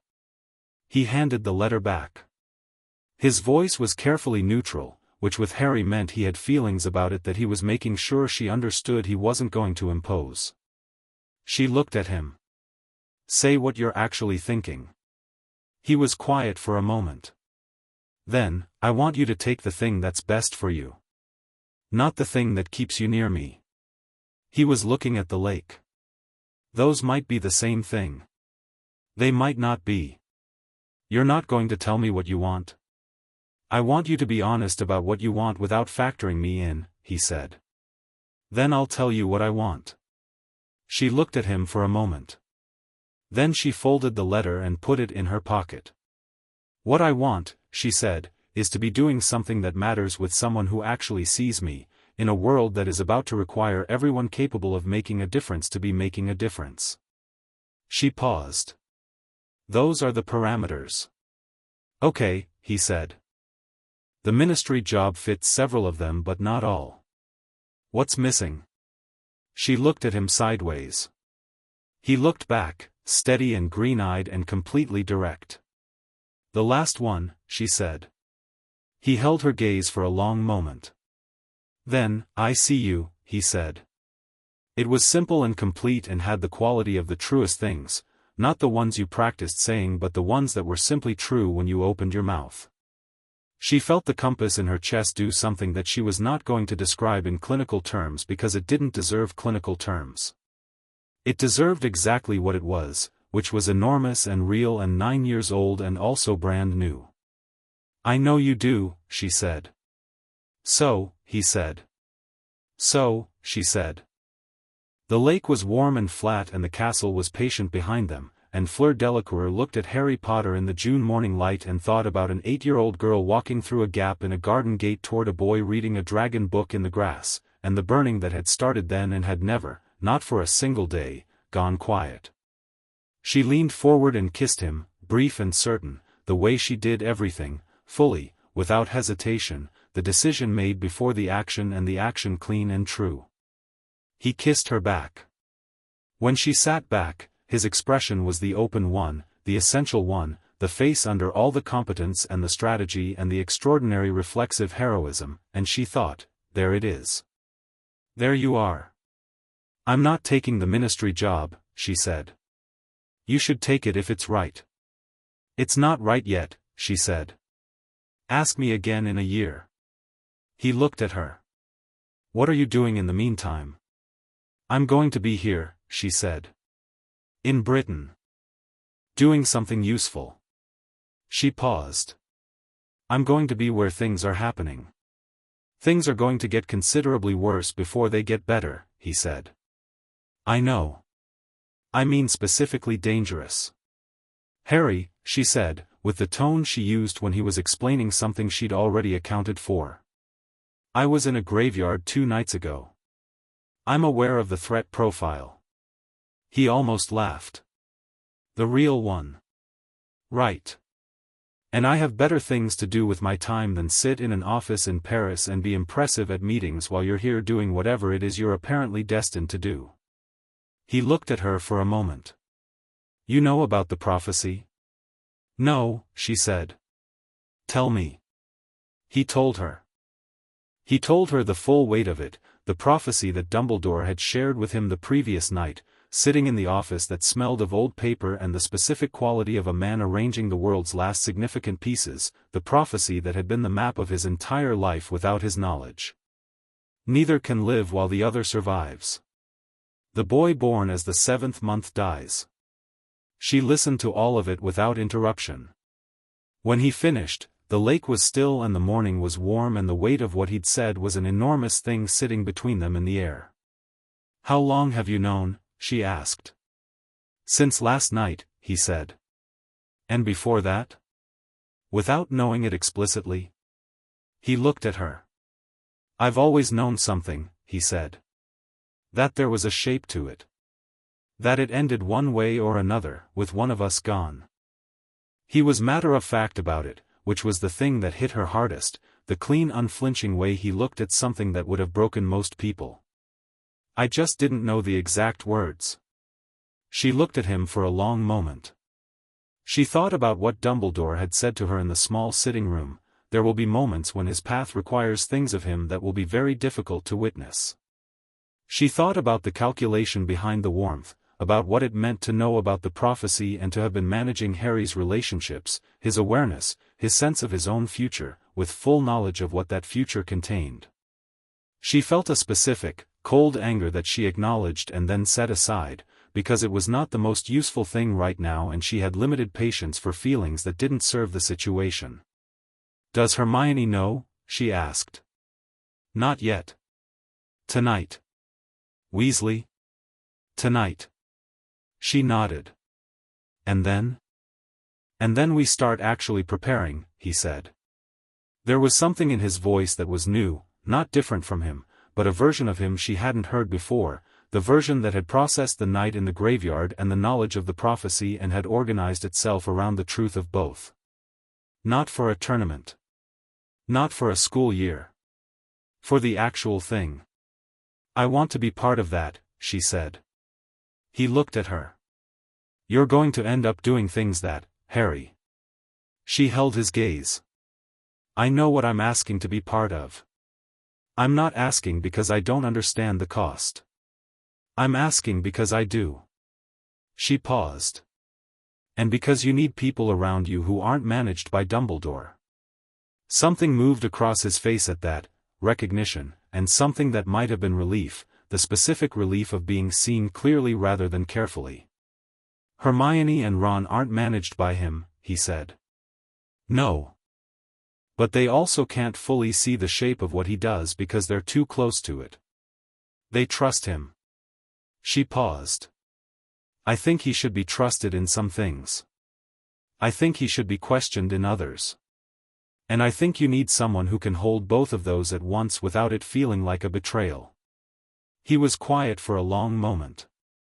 The morning had gone fully warm, the June sky wide and clear, and somewhere on the other side of the castle the term was winding toward its end, exams and trunks being packed and the ordinary machinery of a school year that had been anything but ordinary. You've thought about this for a long time, he said. 9 years, she said. He laughed. The real one, and it was her favorite thing, had been her favorite thing since 1988 in a garden in France, that surprised quality to it, the fact that it still caught itself occasionally. Most of which you didn't know me. I knew enough, she said. A boy reading a dragon book and wearing clothes that didn't fit him and saying it was fine in the tone of someone who had stopped expecting anything different. She looked at him. I knew enough. He held her gaze with the green-eyed steadiness. You never told me all of it, he said. The full thing. Since you were 8. No, she said. Because? Because I needed you to arrive at the thing we are on your own terms, she said. Not because a magical bond told you to. Because you chose it. He was quiet for a moment. The lake rippled slightly in a breeze that came and went. I chose it somewhere around the 3rd floor corridor, he said. I know, she said. I saw. Was I obvious? To me, she said. No one else would have seen it. Good, he said. I have a reputation to maintain. She laughed. He smiled. The morning held it. The last week of term moved with the specific momentum of endings, exams finished, the tournament formally concluded with a ceremony that was muted and correct and could not quite decide whether it was commemorating or celebrating, and ultimately split the difference by doing neither very well. Fleur received her tournament scores, which placed her second. The final standings, accounting for the third task, had been complicated by the events of the evening, and the judges had awarded points on the basis of what they'd been able to observe, which gave Cedric Diggory posthumous first place, Fleur second, Harry third, and Crumb fourth, and nobody was especially interested in the rankings by the time they were posted. She was satisfied with second. She was more satisfied with the things that couldn't be ranked.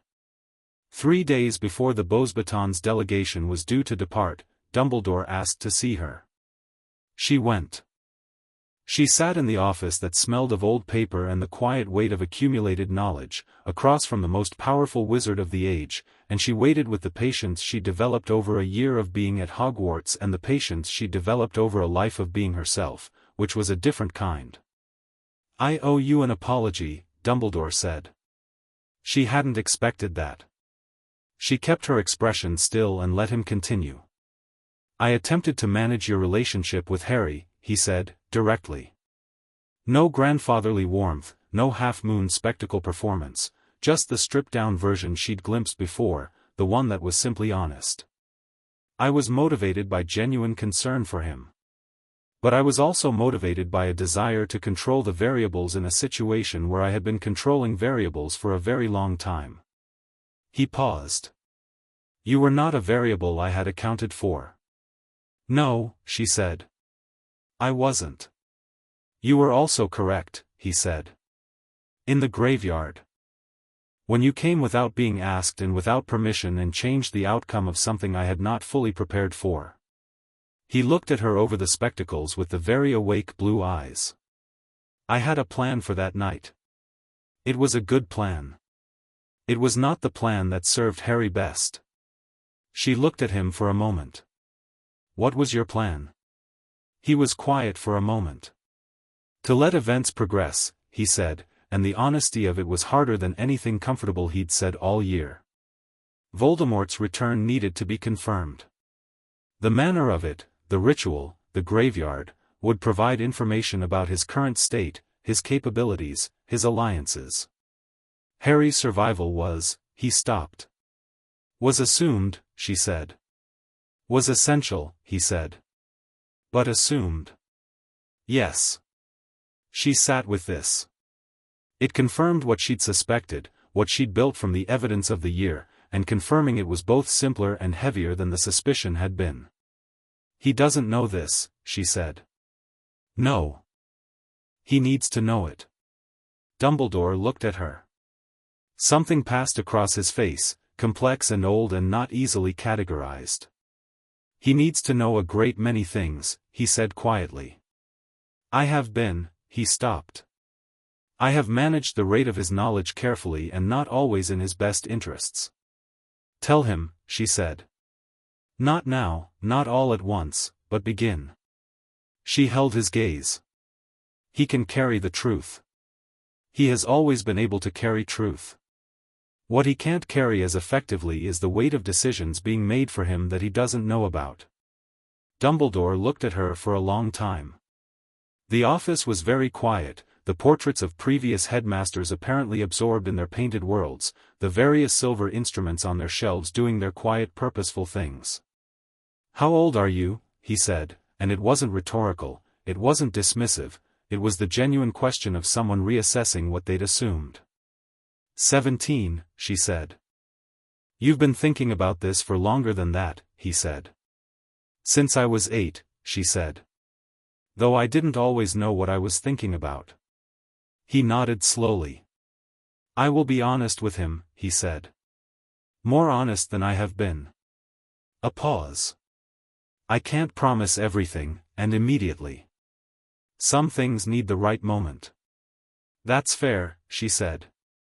But the direction needs to change. Yes, he said. It does. She stood. She looked at him, this brilliant, managing, genuine, calculating man who had been doing the best he knew how for a very long time by a boy who deserved both more and less than what that best had given him. He trusts you, she said.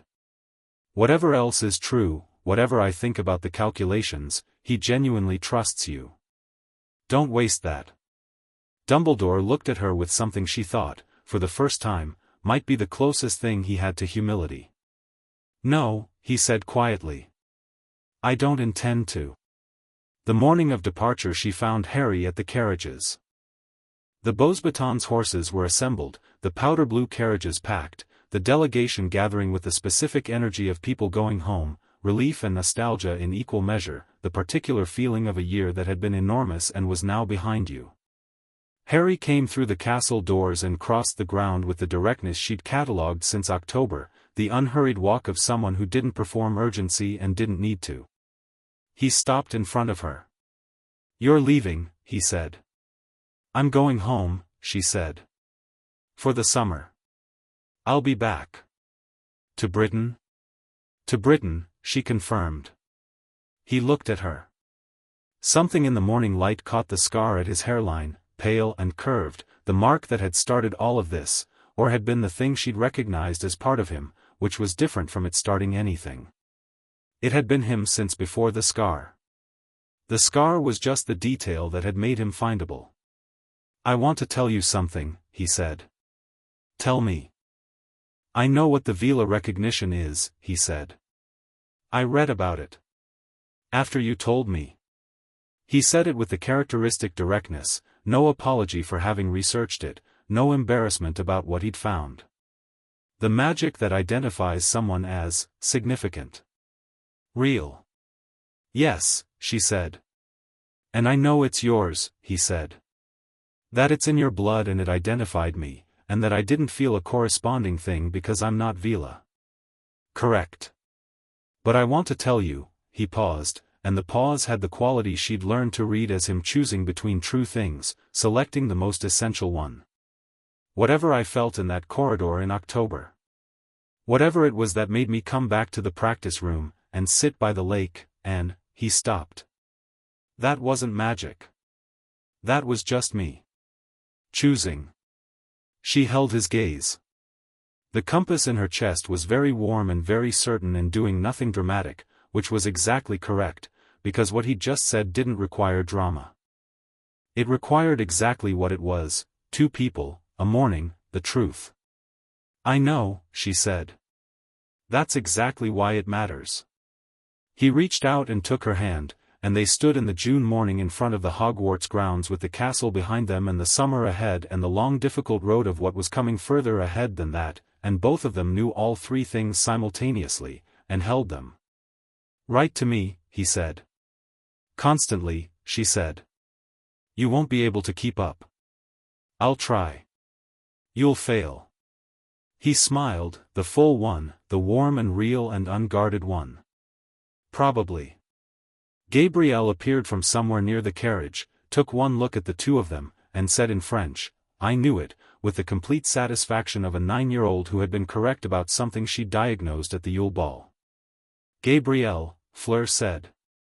What? I'm not wrong. Go get in the carriage. I'm just saying I knew, carriage, Fleur said. Gabrielle went, turning back once to wave at Harry with enormous enthusiasm. Harry waved back with the good-natured warmth she'd seen him direct at Gabrielle since the underwater ruin, and Fleur thought, this is what he should have had. This exact thing. People who just, are glad he exists. She looked at him one more time. You're going to be all right, she said. Not a comfort. An assessment. I know, he said. I know I am. She squeezed his hand once and let go and walked to the carriage, and this time she did not look back, not because she was 8 years old and stubborn but because some departures were meant to be clean, and because she knew exactly where north was and it wasn't going anywhere. She climbed into the carriage. The doors closed. The horses moved. She looked out the window at Hogwarts Castle rising against the blue June sky, enormous and patient and full of everything the year had been, and she thought about what was coming. Voldemort returned, a war building, Dumbledore recalibrating, Harry standing at the center of it all with his jaw set and his eyes clear and his extraordinary ability to be exactly who he was regardless of what the world wanted him to be. She thought about the architecture of what they were. Not a fairy tale, not a destiny consummated, a choice, made in full knowledge of the cost, made because it was right and real and worth every difficult thing attached to it. A foundation. The beginning of something that was going to be built one true thing at a time. The carriage climbed higher and Hogwarts grew smaller and Fleur Delacour sat in the blue carriage in the June sky and felt the compass pointing south, steady and certain, already measuring the distance to when she'd come back. Not long, she thought. Not long at all. 2 days later, in the kitchen of the Delacour house outside Lyon, with Gabrielle asleep upstairs and her father reading in the garden and the summer evening coming in warm and golden through the open windows, Pauline Delacour set 2 cups of tea on the table and sat down across from her eldest daughter. "Tell me everything," she said. Fleur wrapped both hands around her cup. She thought about a graveyard in the dark and a hospital wing at midnight and a June morning by a lake and the specific quality of a hand holding hers. "It was loud," she said. Pauline smiled. "Tell me," she said. "All of it, from the beginning." And Fleur, who was 17 and excellent and had been oriented toward someone for 9 years and had finally, fully, arrived at the thing she'd been walking toward, put down her tea and began. Outside, the summer went on. South, across water, in a house on Privet Drive that was too small and too cold and not meant for him, a boy with green eyes and a lightning bolt scar sat at his desk in the dark and wrote the first letter of what would eventually number in the hundreds. And downstairs in the hallway the owl that had arrived at the window 20 minutes ago waited with the patient certainty of something that knew exactly where it was going and was simply ready for the next departure.